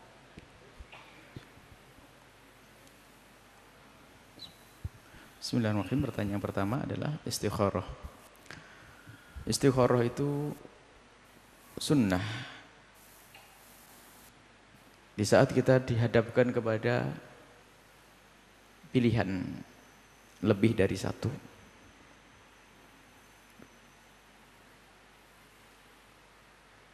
Dan hendaknya, jadi istikharah itu biasanya ini yang banyak terjadi dalam urusan pernikahan kan. Padahal bukan urusan nikah saja. Kita mau buka toko, mau jual beli, mau apa, ini perlu istikharah. Maka dihimbau untuk kita bisa melakukan sholat istikharah. Niatnya ibu, sholat istikharah itu sholat minta petunjuk agar dipilihkan oleh Allah. Niatnya sudahlah, kalau nggak bisa bahasa Arab langsung saja 2 rakaat di malam. Ya Allah, saya mau niat istikharah. Allahu Akbar. Istikharah itu minta dipilihkan oleh Allah. Baik. Dan istikharah ini menyerahkan semuanya kepada Allah, bukan kita mengatur Allah. Bukan kita mengatur Allah Subhanahu wa taala, kita serahkan kepada Allah. Sehingga di dalam doa istikharah ini, doa panjang Allahumma inni astaqdiruka wa astaqdiru bi qudratika, sampai dalam doanya Allahumma in kunta ta'lamu anna hadzal amra khairun fi dini wa ma'ashi wa aqibati amri faqdirhu li. Ya Allah, kalau memang ini adalah baik untukku, mudahkan. Dan harus berani berkata sebaliknya, kalau tidak baik jauhkan ya Allah. Ya, kita harus berani mengatakan jauhkan ya Allah kalau tidak baik, jangan dirubah. Nah, ini musibah biasanya terlanjur senang dulu, ini ada musibah nggak bakal jadi istikharah. Senang dulu. Dan istikharah ini senang dulu doanya ya Allah kalau tidak baik untukku jadikan baik untukku. Ini kurang ajar ngatur Allah. Jangan. Bukan begitu istikharah. Itu bab sholat hajat, iya ya Allah berikan aku yang terbaik. Akan tapi kita harus berani, kenapa? Agar kita tidak mengikat sesuatu yang belum pasti. Makanya ada istikharah. Kemudian yang di istikharah itu adalah sesuatu yang baik dengan baik. Kalau ada 2 wanita, yang satu adalah sudah nggak benar, nggak ada syariatnya, nggak ininya, ya nggak perlu di istikharah. Misalnya ada seorang wanita dilamar oleh pemabuk, istikharah. Ngapain di istikharah yang pemabuknya? Langsung ditolak, langsung tetep ini kok pemabuk di istikharah. Yang di istikharah adalah orang yang secara lahir adalah baik, secara lahir adalah layak dipilih. Sudah tahu nggak sholat masih di istikharah, keblinger ini. Istikharah bukan untuk itu. Barangkali bisa menjadi baik, sudah jelas tidak baik, kamu masih bilang tidak. Rasulullah memilih agama yang benar. Baru setelah agama yang benar, akhlaknya yang benar, baru di istikharai. Sebab baik itu belum tentu baik untukmu. Mungkin baik untuk orang lain, tapi tidak baik untuk. Tapi kalau tidak baik, jangan dianggap baik, sudah. Ini ilmu memilih. Awas ini yang mau memilih-pilih itu. Dan paham makna memilih kan? Memilih itu. Memilih itu harus tahu kita makna memilih. Orang tidak sadar makna memilih. Memilih itu kalau Anda mau pergi ke pasar beli baju ya, kalau tidak merah ya putih, kalau putih ya kuning. Yang penting saya milih. Kalau dari rumah sudah batas, aku pengen baju merah lurik begini nggak milih namanya itu. terjerumus. Baik pacaran dan sebagainya menjerumuskan. Baik sudah, setelah itu, setelah istikharah memohon kepada Allah Subhanahu, Anda menjalankan sunnah, selesai. Jangan nunggu mimpi. Dan tidak pengaruhnya dengan mimpi sama sekali. Akan tapi ketenangan di dalam batinmu. Tidak ada mimpi, tidak harus mimpi. Akan tapi ketenangan batinmu di saat engkau melangkah. Setelah Anda melakukan istikharah, asalkan memang calon itu adalah baik. Calon itu adalah baik, layak menjadi istri yang solehah, bisa menjadi ibu yang baik, bisa aku amanati anak-anak. Baru aku istikharah. Setelah istikharah, baru tidak usah nunggu mimpi. Ada orang setiap hari mimpi, sebelum istikharah sudah mimpi, kan kacau namanya. Jadi tidak harus nunggu mimpi, mimpi tidak harus. Lalu akan tapi setelah itu melangkahlah Anda. Jika itu tidak baik, Allah akan hentikan langkah Anda dengan cara Allah yang lebih tahu. Melangkah sudah. Tapi ingat, sesuatu tadi adalah sesuatu yang benar, bukan seorang yang tidak baik. Anda melangkah. Kalau tidak baik, begitu mudahnya Allah menghentikannya. Adapun jika menemukan mimpi, mimpi itu ada hubungannya dengan alam nyata. Kalau mimpinya tiba-tiba, mohon maaf, di saat istikharah seorang laki-laki ingin istikharah seorang wanita, tiba-tiba nama hari menemukan dia dengan dandanan yang baik dan solehah, lihat. Sebetulnya bukan mimpinya yang menjadikan hendaknya dia melangkah. Di waktu terbangun, dia melihat tanda baik menjadi insyirah sadar. Artinya lapang. Hati lapang, oh maju. Masalah gonta-ganti, itu gak penting. Misal mimpi ini, mimpi itu, mimpi ini, mimpi itu. Jangan Anda turuti itu mimpi, akan tapi waktu itu Anda mantap atau tidak. Selesai. Jika ternyata Anda ya itu berarti petunjuk Allah, engkau tidak boleh maju. Sebetulnya di dalam hatimu engkau melihat sesuatu yang tidak baik, mungkin begitu. Jadi Anda kalau yakin pasti maju saja. Kalau ternyata nanti tidak baik, Allah akan hentikan itu semuanya. Itu istikharah. Jangan nunggu mimpi. Ada sebagian orang harus mimpi. Dan yang disunahkan adalah istikharah. Bukan ngitung benih, ngitung kancing. Baik, enggak baik, baik, enggak baik, baik. Baik, enggak baik, baik, enggak baik, baik, enggak baik, baik, enggak baik, baik, enggak. Jadi enggak, pusing. Boleh mati. Bajunya beda, kancingnya ada 6, kancing 7 beda. Pertama ngitungnya pakai kancing yang 6, baik. Giliran baju satu lagi jadi baik, pusing. Karena bukan begitu istikharah. Ada pakai hitungan, enggak. Istikharah melakukan sholat. Dan bukan dicocokkan namanya 6 huruf sama 7 huruf. Jangan urusan sama hitungan itu. Apalagi pakai rebu legi atau satu kliwon weton-wetonnya kelahiranmu. Ini tambah kacau lagi, tambah jauh lagi. Istikharah minta petunjuk kepada Allah, biarpun masalah itu adalah masalah menentukan hari. Sebab kadang-kadang ada sebagian keyakinan kalau rebu legi gak bisa menikah dengan selosok kliwon gitu. Nanti hidupnya rumah tangganya tidak karu-karuan. Ini kacau ini. Sudah terlanjur cocok, soleh, gara-gara hitungannya Pak Dukun. Bu gurunya pada Dukun, tidak kepada Rasulullah. Kalau Rasulullah, dia baik, istikharah. Kalau setelah itu maju, beres. Anehnya itu yang anehnya. Sudah sering ngaji di Buya Yahya, masih begitu. Aneh bener nih orang. Datang kita sudah ngaji, padahal masih begitu.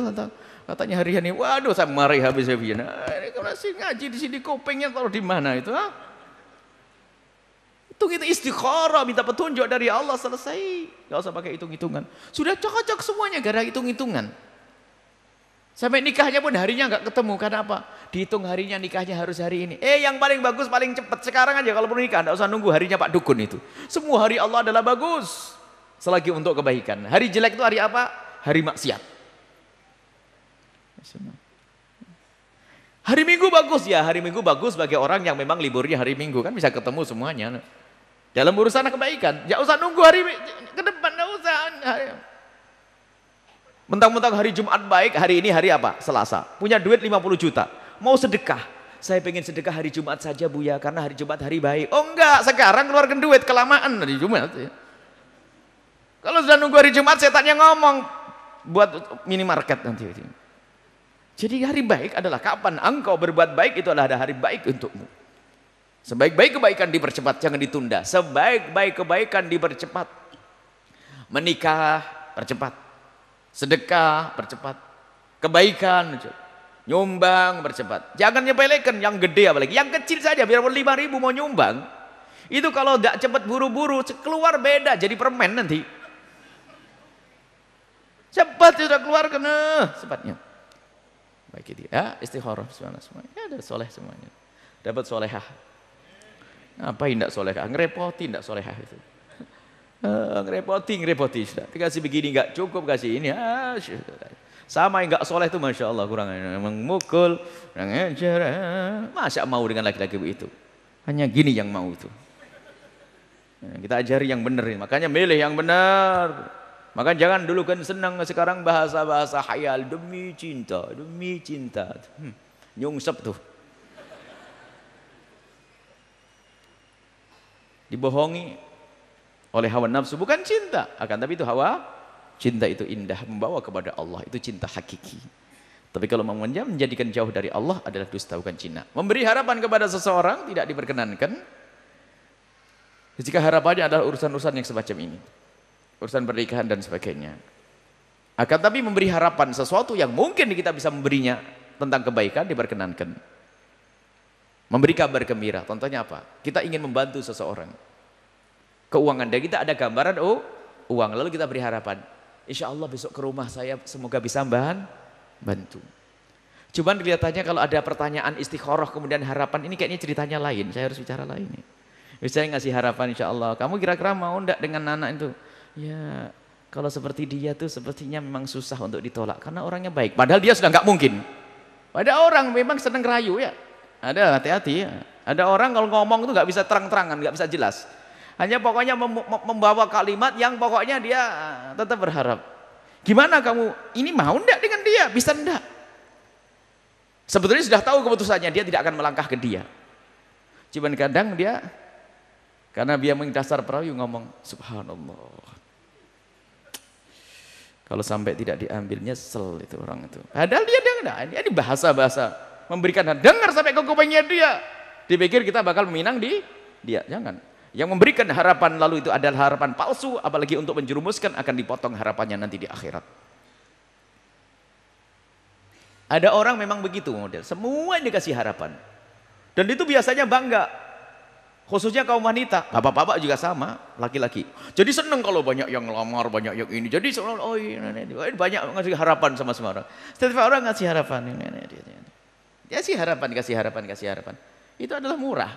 Kayak diobral. Ngasih harapan semuanya. Tidak. Kalau Anda tidak berharap untuk menikah dengan seseorang misalnya, tidak usah. Tidak sok jadi perayu, petualang dalam cinta dan sebagainya. Enggak, ini tidak masuk dalam kamus syariat sudah. Jika memang itu tidak mungkin bagi Anda, sudah selesai. Ini sering orang-orang karena setiap manusia itu senang dikagumi. Oh, yang senang padaku banyak. Yang lamarku 60 orang. Jadi memberikan harapan dalam urusan ini hati-hati. Ini karena ada istikharah, ada harapan. Sudah tahu enggak masih ngasih harapan. Biasanya itu karena sudah senang dulu takut kehilangan. Sudah tahu ibunya bilang jangan, bilang apa? Masih berpikir. Kenapa kamu berpikir? Bilang saja ibu saya belum menyetuh atau tidak menyetuh, cuy, selesai. Biar berpikir jelas, selesai, tidak saling mengganggu. Dan jangan memberi harapan palsu. Ini harapan palsu adalah haram karena menjerumuskan seseorang. Sampai orang tersebut ternyata nunggu kita, ternyata kita tidak meminangnya. Banyak. Menunggu tapi tidak meminangnya, menjerumuskan dia sehingga dia menunggu-nunggu. Ini adalah harapan-harapan palsu, termasuk janji-janji palsu. Kalau sudah pacaran tuh janji semuanya. Cuma yang dijanjiin iya saja, biarpun dibohongi, terbang di atas bulan madu di atas awan. Khayal nanti kalau kita sudah menikah kita buat rumah gede, khayal. Duitmu di mana ini? Khayal. Memang asik dalam suasana kasmaran itu, apalagi kemasukan dunia setan, macam-macam khayalannya tinggi itu. Ya, hati-hati ya. Tapi cinta karena Allah menjadikan orang mulia. Cinta karena Allah dan menjadikan orang itu indah. Saling menghargai, saling menghormati, saling memberi, saling mengerti, bisa saling tabah dan sabar. Tidak mudah tersinggung dengan pasangannya. Dia ngerti dia adalah kekasihku. Dia adalah istriku yang mencintaiku. Dia adalah suamiku. Kalaupun ngomong kasar, saat ini ngomong kasar, selama tidak pernah ngomong kasar. Tiba-tiba suami kok mau ngomong kasar. Dia ngerti, ini bukan aslinya ini. Biasanya suamiku lembut, hari ini ngomong kasar pasti. Saya tunggu dulu sampai ini setannya keluar dulu. Selesai reda-reda, abang kenapa abang marah-marah tadi? Masih marah? Oh, berarti bukan suamiku masih. Ntar dulu. Ada manusia seperti itu, ada kemasukan hawa nafsunya. Ada. Padahal aslinya kan sampai ngomong, aslinya nggak begitu, tapi ya memang ada hawa nafsu setan. Semuanya bisa begitu. Ada sesaat marah, bohong yang tidak pernah marah. Bohong kalau orang tidak pernah marah. Dia pun katanya mesra, indah dan sebagainya. Mungkin marah, cekcok dengan pasangan, wajar. Akan tapi bagaimana menyelesaikan permasalahan. Baik, itu saja. Kemudian sholat musafir. Sholat musafir itu pertama yang harus perhatikan, jika Anda seorang wanita, ini adalah pendidikan. Ternyata kita adanya uslubul hakim. Pertanyaannya adalah urusan bepergian dan cara sholat. Akan tapi kami pun harus memberikan pendidikan urusan cara pergi yang baik. Jika Anda seorang wanita, ternyata majikannya adalah seorang laki-laki, apalagi ini menemani berduaan, Anda masuk dalam bab keharaman. Sepanjang perjalanan Anda akan dimurkai oleh Allah Subhanahu wa taala. Sebesar apapun gaji yang Anda peroleh adalah dengan sesuatu yang tidak terhormat. Bercita-cita untuk hijrah dan Allah Maha Kasih. Kalau Anda termasuk orang ini, Anda adalah orang istimewa. Kenapa? Anda dalam keadaan semacam itu telah digiring oleh Allah untuk hadir ke tempat ini. Kalau memang Allah tidak menghendaki kebaikan pada Anda, Allah tidak akan menggiring Anda ke tempat ini. Dan kebetulan Allah memilih kami menjawab seperti itu, Allah milih. Sehingga jawabannya tidak ragu-ragu. Kalau Allah tidak menghendaki kebaikan kepada Anda, mungkin jawaban saya sudah ragu-ragu lagi. Sehingga tidak usah saya sebutkan. Tapi Allah memilih saya harus berucap semacam ini. Kepergianmu dengan seorang laki-laki adalah bermasalah. Apalagi jauh ke luar negeri dan sebagainya. Hentikan kebanggaan kita di saat kita cerita dengan kawan. Aku baru ke Singapura, baru ke Hong Kong, baru ke Jepang. Ini adalah banggaan di dunia saja. Akan tapi hendaknya dalam bepergian pun harus ada mahram. Kalau tidak ada mahram, lihat. Urusan ibadah saja, kalau ibadah sunnah tidak boleh. Apalagi urusan mubah. Maka ini harus hati-hati, kehormatan seorang wanita. Wanita adalah mulia. Wanita adalah mulia dan dimuliakan, bukan direndahkan. Semua yang ada dalam Islam adalah memuliakan wanita. Maka bagi siapapun yang masih melanggar syariat Nabi Muhammad, yang menjadikan diri menjadi tidak mulia, suka bepergian sendiri dan sebagainya, kalau Anda ingin mulia, sadari kalau Anda salah. Kalau Anda menyadari Anda salah lalu minta ampun kepada Allah, lihat Allah akan muliakan kepada Anda. Enggak usah pergi ke sana kemari, akan Allah kirim seorang suami yang memuliakan Anda kemana-mana, nemeni, kebutuhan dicukupi semuanya. Lalu pilih mana kira-kira? Siapapun di antara Anda para wanita yang suka keliling, jalan sendiri dan sebagainya, sadari kalau Anda salah. Mintalah ampun kepada Allah, maka Allah Maha Kaya dan Maha Kasih akan melihat Anda dengan kasih sayangnya. Allah akan kirim, kalau selama ini Anda melakukan itu semua karena mencari nafkah, Allah akan kirim nafkah di rumah Anda dengan seorang suami yang memuliakan Anda, yang sangat mencintai Anda, bangga dengan Anda, lihat, cemburu dengan Anda, tidak rela Anda pergi kemanapun Anda akan diantarkan. Indah. Tapi kalau Anda melawan syariat Nabi Muhammad, gitu aja, Anda akan capek sepanjang hidup Anda. Karena Anda merendahkan syariat Nabi Muhammad SAW. Tobat, sudah selesai. Kalau Anda tergolong orang yang sering pergi, seolah-olah wanita karir, hebat dan sebagainya, Anda sebenarnya capek. Berhayallah sejenak yang belum pernah menemukan hakikat keindahan. Berhayal sejenak. Bagaimana jika seandainya suatu ketika Anda berjalan, bepergian, ditemani untuk seorang suami yang mencintai Anda, lihat. Anda merindukannya, dia merindukan Anda, lihat. Dia mengabdi kepada Anda, lihat. Ngangkat tas pun Anda tidak boleh, lihat. Mau beli sesuatu, di dalam mobil saja biar saya yang ambil. Pengen apa sih susu ini? Sudah mau buka susu sampai dibukain, Masya Allah. Tak taunya apa? Anda lagi megang anak dan sebagainya, makan disuapi. Allah. Cuma tidak semua wanita cerdas kayak begini ini. Pengennya sendiri, jalan sendiri. Beli tiket ngantri panjang. Mau ke WC tasnya di bawah. Ke WC tasnya di bawah. Karena suaminya nggak ada. Bukan suami, mahramnya tidak ada. Anda mulia. Bagi siapapun yang melanggar syariat ini, jangan khawatir, Allah Maha Kaya. Tapi ingat jangan ditentang syariat Nabi Muhammad. Termasuk yang bertanya ini bakal dimuliakan oleh Allah, yakin. Karena apa? Dia bertanya. Gara-gara dia bertanya, kita ngomong begini ini, Masya Allah. Jadi Anda digiring oleh Allah untuk bertanya, dan saya menjawab, insya Allah menjadi sebab kebaikan untuk semuanya. Dan wahai kaum pria, Anda harus menjadi orang laki-laki yang punya cemburu. Jangan biarkan anak putri kita keliaran dengan rendah. Kerugian. Apalagi berduaan dengan laki-laki lain, na'udzubillah. Kalau belum menangis para orang tua di saat anaknya dibawa seorang laki-laki, khawatir ada kemunafikan di dalam hatinya, dan ketahuilah dia adalah dayuth, Orang yang tidak punya kecemburuan dia fi qa'ri jahannam, di dasar neraka jahannam. Dan ada pendidikan dalam Islam adalah indah. Tapi ingat, tidak ada yang sempurna di dalam menjalani syariat Nabi Muhammad. Tidak ada yang sempurna, akan tapi ketahuilah, di saat Anda menemukan kekurangan dalam diri Anda dalam menjalankan syariat, hendaknya segera mengadu kepada Allah. Ampuni kami ya Allah, dan entaskan kami dari keharuman ini ya Allah. Kami masih sering bepergian sendiri ya Allah, Engkau Maha Kasih ya Allah. Kirimkan kepadaku yang menjadikan aku terhormat. Tiba-tiba anaknya menjadi anak yang sangat berbakti. Mungkin dia seorang ibu, anaknya menjadi seorang berbakti, tidak pernah rela ibunya keluar sendiri antarkan. Mungkin dulu hanya naik angkot, Allah berikan kekayaan kepada anaknya sampai punya mobil untuk memuliakan orang tuanya. Kuncinya satu, ngadu kepada Allah, jangan merendahkan syariat Nabi Muhammad. Selesai. Anda masih punya waktu panjang, insya Allah panjang umur. Kalau mungkin sudah tidak punya harapan punya suami lagi, ketahuilah Anda masih punya harapan punya anak. Apa? Anaknya bisa gede dan bisa memuliakan Anda. Masih ada kemudahan dari Allah. Tapi yang menjadi masalah kalau sudah kita merendahkan syariat Nabi Muhammad, tidak akan ditolong oleh Allah Subhanahu wa taala. Baik, salat bagi seorang bepergian. Baik, salat di dalam bepergian itu, kalau Anda bepergian, tujuan Anda melebihi dari 84 km atau 90 km, selagi tujuan Anda seperti itu, misalnya Anda ingin pergi ke Semarang, maka Anda boleh melakukan salat dengan menjamak dan mengqashar. Menjamak itu adalah maghrib digabung dengan isya, atau zuhur dengan asar. Subuh nggak ada, subuh sendirian. Jadi Anda boleh menjamak. Menjamak itu jamak, mengumulkan antara zuhur dengan asar dilakukan di waktu yang sama. Kalau qashar, yang 4 jadi 2. Maka hukum mengqashar salat adalah sunnah. Kalau Anda bepergian jauh, tolong 4 rakaat dijadikan 2 rakaat. Itu pahalanya lebih gede, lebih enak lagi ya. Kalau Anda pergi ke Semarang dari Cirebon, di perjalanan Anda mampir ke Tegal sholat duhur, lakukan sholat duhur dengan 2 rakaat. Maka itu sunnah, pahalanya lebih gede daripada yang 4 rakaat. Cuman biasanya ini adalah bapak-bapak yang ahli ibadah sama ibu-ibu yang ahli ibadah. Kemudian kurang ngaji, diajak mengqashar berkata, "Wong kuat kok, enak kok, sekarang mobilnya pakai AC loh, kok pakai 2-2, kok pakai qashar-qashar." Enggak, 2-4 saja. Oh iya, kasihan tuh orang. Sudah 4 rakaat pahalanya sedikit. 4 rakaat pahalanya sedikit. Lakukan 2 rakaat. Selesai. Indah. Jadi zuhur dengan asar boleh Anda lakukan waktu zuhur.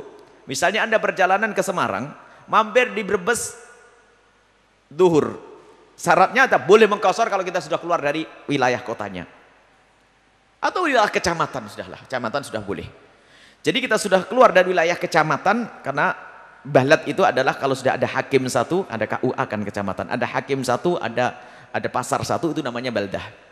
Kalau kita sudah keluar, anggap saja kota, sudah keluar dari kota, mampir Brebes, Anda melakukan sholat duhur sekalian asarnya. Duhur 2 rakaat, asar 2 rakaat, namanya jamak sekaligus qashar. Cara menjamak itu niatnya gampang saja, Anda usah pakai bahasa Arab yang panjang sampai kalau lupa nanti. Gara-gara nggak ngerti niatnya, nggak pernah melakukannya. Sudah niat ya, saya sholat, ya Allah, saya mau sholat duhur jamak sama asar nih. Allahu Akbar. Sholat duhur, karena yang penting paham hatimu niat. Tidak usah, usolli fardhu duhri jam'an ma'al asri, lupa. Nggak sholat nanti ya. Dientengin saja ya, gampang ya. Saya niat duhur 2 rakaat, kalau 2 rakaat pasti qashar sudah, ya enggak? Saya niat sholat duhur 2 rakaat, Allahu Akbar, karena Anda di pergian, maksudnya qashar. Saya niat sholat 2 rakaat, Allahu Akbar 2 rakaat. Di dalam hatinya sudah diniatkan mau sholat asar, asarnya ditarik ke waktu duhur, namanya jamak takdim. Atau Anda di perjalanan terlalu asik, takut macet, Anda naik mobil saja, waktu duhur biarkan berlalu waktu duhur, tapi lintaskan di hati, ya Allah, saya akan undur sholat duhur di waktu asar, namanya jamak takhir. Anda lakukan itu. Maghrib dengan asar pun demikian. Kemudian lihat di atas kendaraan dan seterusnya. Kalau ada sholat di atas kendaraan, apalagi waktu macet, itu ada, kita punya buku solusi sholat di atas kendaraan saat macet atau di atas tol.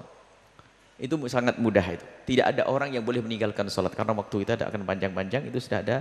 Jadi intinya katanya sholat qashar. Anda boleh melakukan di dalam perjalanan jauh, melakukan jamak dan qashar. Jamak dan qashar, jamak mengumpulkan duhur dengan asar, qashar 2 rakaat dengan 2 rakaat, itu saja. Dan mudah, dan itu hukumnya sunnah. Mohon diperhatikan. Baik, wallahu a'lam bishawab. Baik Buya, syukran. Alhamdulillah kita akan menghadirkan pertanyaan melalui layanan Facebook. Ada sahabat kita dari Indramayu, yaitu yang bernama Soleh. Assalamualaikum warahmatullahi wabarakatuh. Assalamualaikum warahmatullahi Buya, wabarakatuh. saya mau tanya, ketika kita bekerja di negara non-muslim seperti Korea, Jepang, Cina, Taiwan, dan lain-lain, ketika makan hampir semua makanannya terbuat dari bahan babi, baik daging maupun minyaknya. Adapun daging ayam atau daging sapi, kami tidak tahu daging itu disembelih dengan cara syar'i atau tidak. Dalam hati ingin bertanya pada penjualnya, tapi kami tidak mengerti dengan bahasanya. Mohon penjelasannya Buya.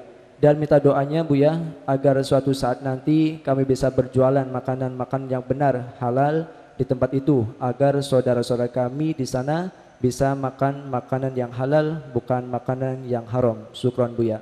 Terus untuk bertanya berikutnya, ada sahabat kita dari Turki yang bernama Ummu Kulsum. Assalamualaikum warahmatullahi wabarakatuh. Assalamualaikum warahmatullahi wabarakatuh. Buya, bagaimana cara terus bersih hati, beramal jauh dari ria, sedekah jauh dari ujub dan ria, karena kadang rasa itu berdesir, setan benar-benar terus menggoda.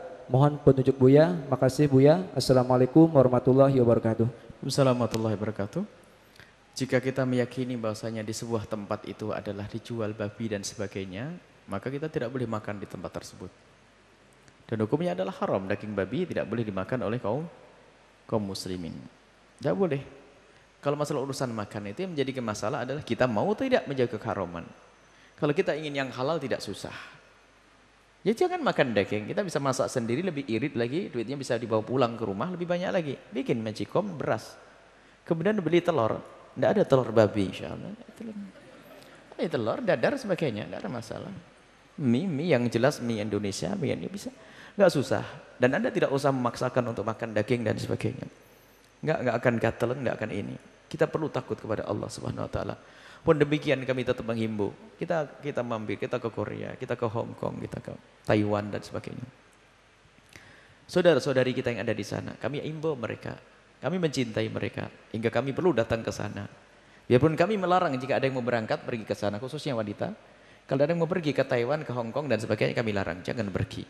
Jualan teh bersama ibundamu lebih mulia. Tapi yang sudah terlanjur pergi, mereka adalah juga umat Nabi Muhammad sallallahu alaihi wasallam yang perlu diberi pengarahan, perlu kita cintai.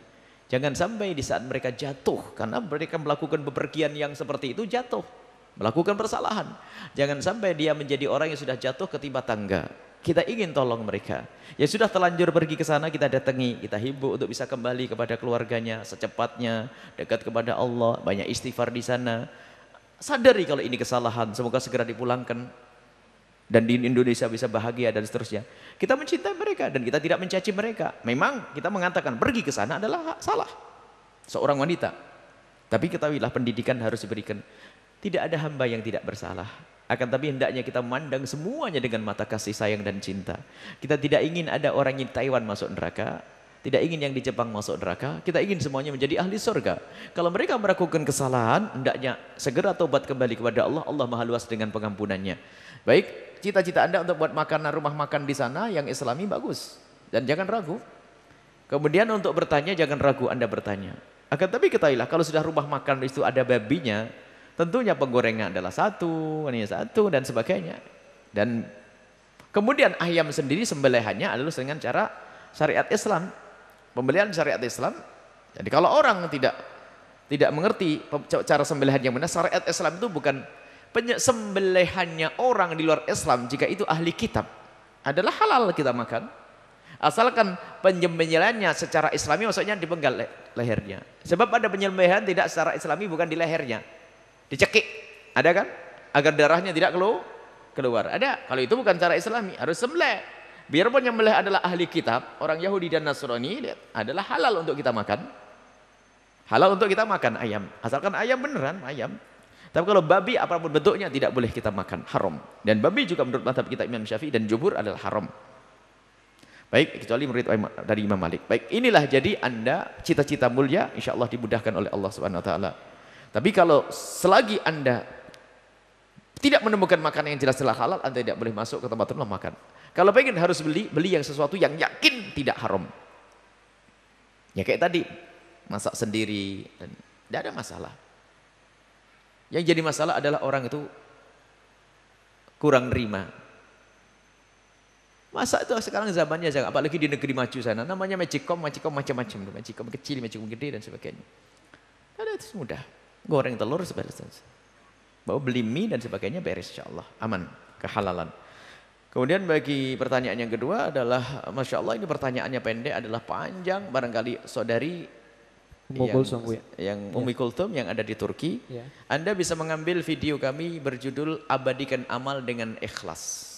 Ada CD, Anda bisa ngambil di YouTube, Abadikan Amal dengan Ikhlas, akan tapi ringkasnya akan kami beri jawaban di tempat ini. Yang namanya setan, itu menggodanya itu tidak cukup menghalangi orang berbuat baik. Awas, hati-hati. Orang oleh setan dihalangi untuk jangan sampai kamu berbuat baik. Mau sedekah dilarang, mau sholat dilarang. Akan tapi yang namanya manusia berusaha, dia menuntut ilmu sehingga dia memaksa, aku harus belajar, aku harus sedekah. Terpukul, mundur dia setan. Aduh, sudah aku larang sedekah ternyata masih sedekah. Sudah saya larang sholat masih sholat, mundur. Tapi setelah mundur dia dapat ilmu baru lagi. Biarin dia sedekah terus. Bisik lagi, malah bisik lain. Kalau sedekah jangan sedikit, yang banyak dong, kata setan. Kalau sholat yang banyak. Akan tapi setelah banyak setan menusukkan, memasukkan virus. Virus apa itu? Virus riya. Sama ujub, setan bisiki.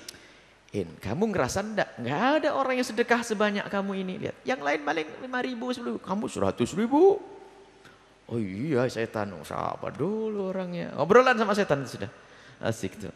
Dan itu terus riya setan apa? Kamu berbuat baik gak ada yang tahu, kata setan itu. Cuman kata orang yang tadi, tapi kalau ngasih tahu sama orang riya, habis malu. Kata setan, ya jangan ngasih tahu. Ya yang penting mereka paham aja deh. Oh tetap gak bisa. Tapi karena setan bisiknya gak pernah berhenti, akhirnya betul.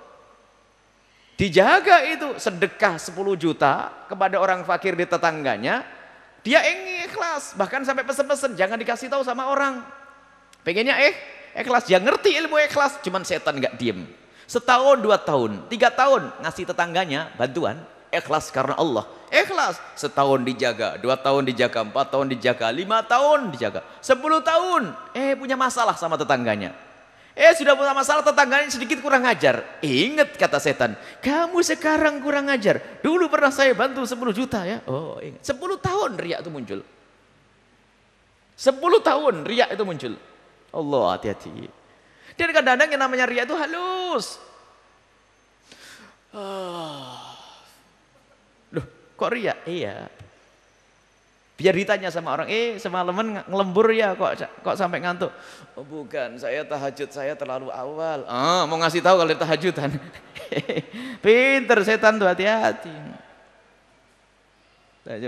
Setan itu. Jadi namanya setan. Maka dari itu bagaimana? Yang pertama minta kepada Allah Subhanahu wa taala. Yang kedua diperangi, ditimpali. Dengan cara jangan meninggalkan kebaikan tersebut. Kalau Anda bersedekah 100.000, maka biasakan 100.000 tampakkan di orang. Saya sedekah 100.000. Kalau sudah ketahuan sama orang, tambahi 100.000 lagi. Terus seperti itu, tumpangi. Maka di sisi lain, jadi gini loh, kaidah riya itu jangan nuduh orang lain. Jangan sekali-kali kita mengatakan orang lain riya, tapi selalu tuduh diriku riya.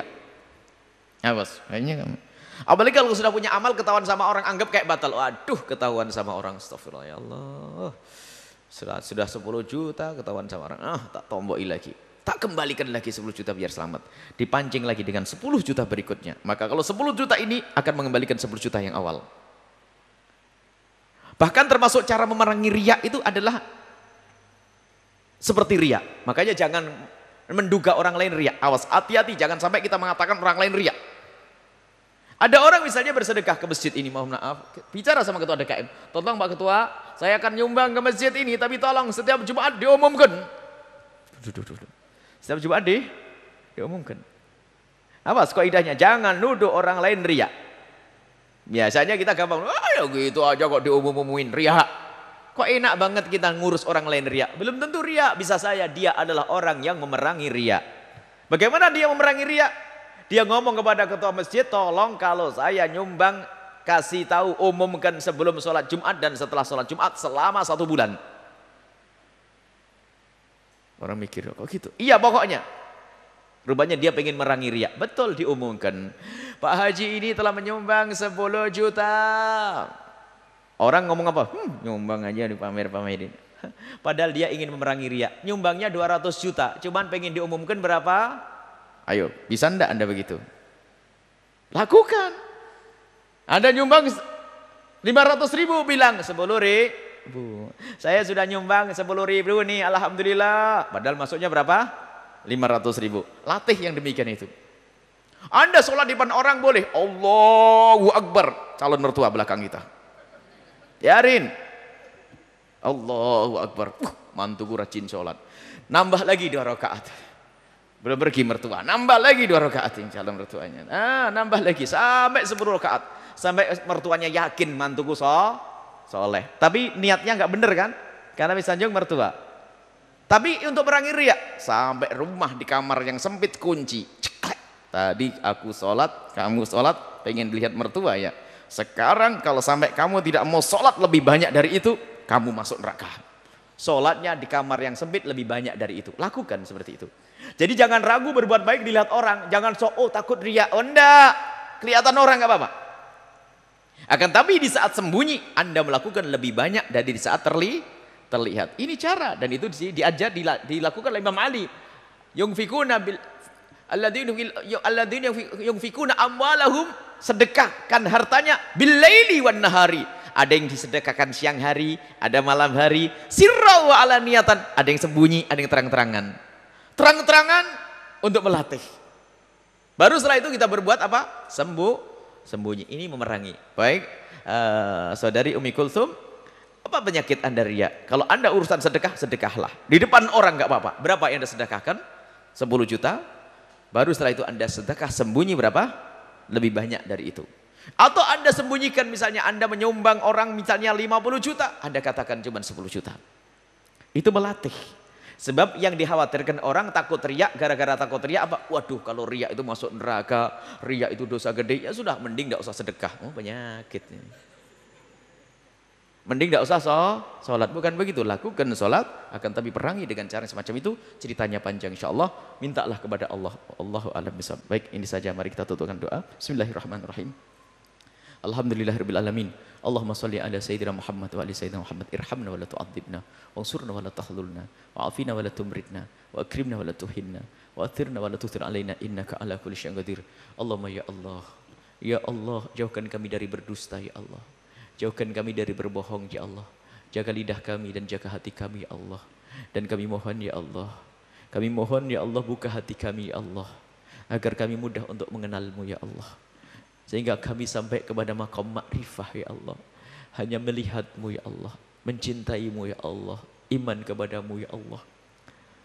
Dan mudahkan kami ya Allah menjalani hidup ini ya Allah, dengan menjauhi kemaksiatan dan memperbanyak ketaatan ya Allah. Jadikan dunia di tangan kami, jangan kau jadikan dunia di hati kami ya Allah. Maka kami mohon siapapun yang telah kau beri dunia di tangan mereka ya Allah, orang-orang kaya yang ada di tempat ini, jadikan mereka orang kaya di surga ya Allah. Kami tidak ingin dengan kekayaan mereka terjerumus dalam kehinaan siapapun mereka ya Allah. Biarpun mereka saat dahulu mengambil dengan cara yang tidak benar, dengan cara yang haram, akan tapi saat ini berikan kepada mereka kemudahan untuk hijrah menuju kemuliaan, dan ampuni mereka, dan jadikan usaha mereka di kedepan hari menjadi usaha yang kau ridhai itu ya Allah. Engkau maha tahu tentang mereka ya Allah. Jangan sampai mereka menjadi orang kaya yang ahli neraka, jadikan mereka ini orang kaya ahli surgamu ya Allah, yang mudah berbuat baik dengan kekayaan mereka ya Allah. Yang kau beri karunia jabatan ya Allah, jangan sampai mereka berbuat hal zalim dengan jabatan mereka, akan tapi jadikan dengan jabatan mereka semakin dekat kepadamu ya Allah. Dan yang sempit rezeki, lapangkan rezeki mereka dengan rezeki yang halal penuh berkah ya Allah. Ya Allah, ya Allah, kau maha tahu tentang mereka semua ya Allah. Dan kami mohon ya Allah, jadikan dunia yang ada di kiri kanan kami sarana kami menuju kepadamu ya Allah. Jangan sampai dunia yang ada di kiri kanan kami menjadi penghambat kami untuk sampai kepadamu ya Allah. Jauhkan kami dari segala kemaksiatan dan kehinaan. Jaga ya Allah, kami mohon. Jaga ya Allah wanita-wanita kami, jaga pria ya Allah, jaga kami semua ya Allah. Maka kami mohon ya Allah, jika ada di antara yang hadir ini wanita-wanita ya Allah, yang mereka harus bekerja di tempat yang tidak terhormat, melakukan perjalanan yang tidak terhormat, kami mohon muliakan mereka agar mereka menjadi wanita terhormat ya Allah. Kirimkan kepada mereka orang-orang, pria-pria yang bisa memuliakan, apakah suami yang bisa memuliakannya, atau anak-anak yang bisa memuliakannya, atau lingkungan yang bisa memuliakannya, sehingga mereka menjadi wanita yang mulia di dunia dan di akhirat ya Allah. Wanita mulia di dunia dan di akhirat ya Allah. Dan jangan sampai ada yang terhinakan ya Allah. Dan kami mohon ya Allah, jadikan kami ya Allah kaum pria yang bisa memuliakan wanita kami ya Allah, menjaga wanita kami ya Allah. Dan kami mohon ya Allah, wujudkan keindahan kami dalam rumah tangga kami. Jadikan kami suami istri yang saling mencintai karenamu ya Allah. Jauhkan kami dari perceksokan dan perselisihan, akan tapi wujudkan keindahan yang ada hanya cinta dan kasih sayang ya Allah. Dan tambahkan kecintaan kami kepada pasangan kami ya Allah, sehingga kami mudah untuk semakin berbakti dan mengabdi kepada pasangan kami ya Allah. Dan kami mohon yang belum menikah ya Allah, yang belum menikah dan butuh kepada pernikahan, kami mohon mudahkan mereka untuk mendapatkan pasangan orang-orang mulia yang kau muliakan, yang menjadi sebab mereka mulia di dunia dan di akhirat. Dan kami mohon ya Allah, jaga anak-anak kami semua, muliakan mereka di dunia dan di akhirat ya Allah. Jaga anak-anak kami semua ya Allah. Dan kami mohon jadikan pertemuan ini mukaddimah pertemuan di surga nanti bersama kekasihmu Nabi Muhammad ya Allah, pertemuan di surga bersama kekasihmu Nabi Muhammad. Dan kami mohon jika ada di antara yang menghadir di tempat ini, atau yang mendengar suara ini, atau yang menyaksikan acara yang tersinggung dengan kalimat-kalimat kami, maka kami mohon gantilah dengan kebahagiaan ya Allah yang ada di kiri kanan tempat ini ya Allah. Jadikan mereka semua adalah ahli-ahli kebaikan ya Allah. Jika ada di antara kami dan mereka ada yang pernah meninggalkan solat, ampuni mereka dan jadikan ahli solat. Jauhkan kami dari minum-minuman keras, yang ada di dalam masjid atau di luar masjid. Jauhkan kami dari meninggalkan solat, jauhkan kami dari minuman keras, jauhkan kami ya Allah dari zina yang busuk, hina dan kau hinakan ya Allah, yang saat ini banyak terjadi di sana sini, perzinaan dan kehinaan zina. Kami mohon ya Allah, jaga kami, anak keturunan kami, jauhkan mereka dari zina yang busuk dan hina itu ya Allah. Dan kami mohon jika ada di antara kami ya Allah yang ada di tempat ini dan yang di luar sana, jika ada di antara mereka hambamu yang pernah terpeleset, terjerumus dalam hina dan busuknya zina, kami mohon berikan kepada mereka pengampunan dan berikan kepada mereka kesadaran, bencikan kepada zina, dan tutup aib mereka ya Allah di dunia dan di akhirat, sehingga mereka bisa tetap mulia di dunia dan di akhirat ya Allah. Ya Allah, dan cukupkan kami dengan yang halal ya Allah, halal darimu ya Allah, sehingga kami tidak butuh lagi dengan yang haram ya Allah.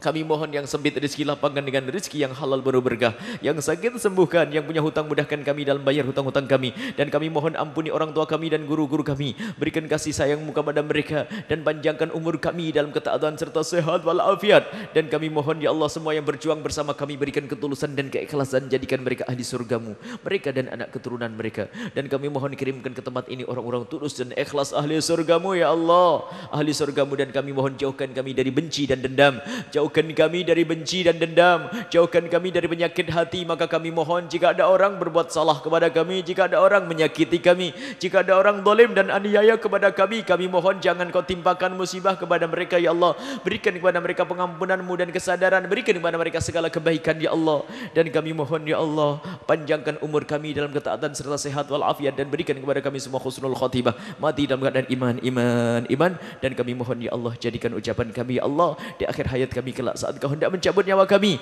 ingin saat itu ya Allah hati dan lidah kami mampu mengucapkan kalimat agung dan mulia, la ilaha illallah Muhammadur Rasulullah, la ilaha illallah Muhammadur Rasulullah, la ilaha illallah Muhammadur Rasulullah sallallahu alaihi wasallam. Rabbana atina fid dunya hasanah wa fil akhirati hasanah wa qina adzabannar, wa sallallahu ala sayyidina Muhammadin wa ala alihi washabihi wasallam, walhamdulillahi rabbil alamin. Al-Fatihah.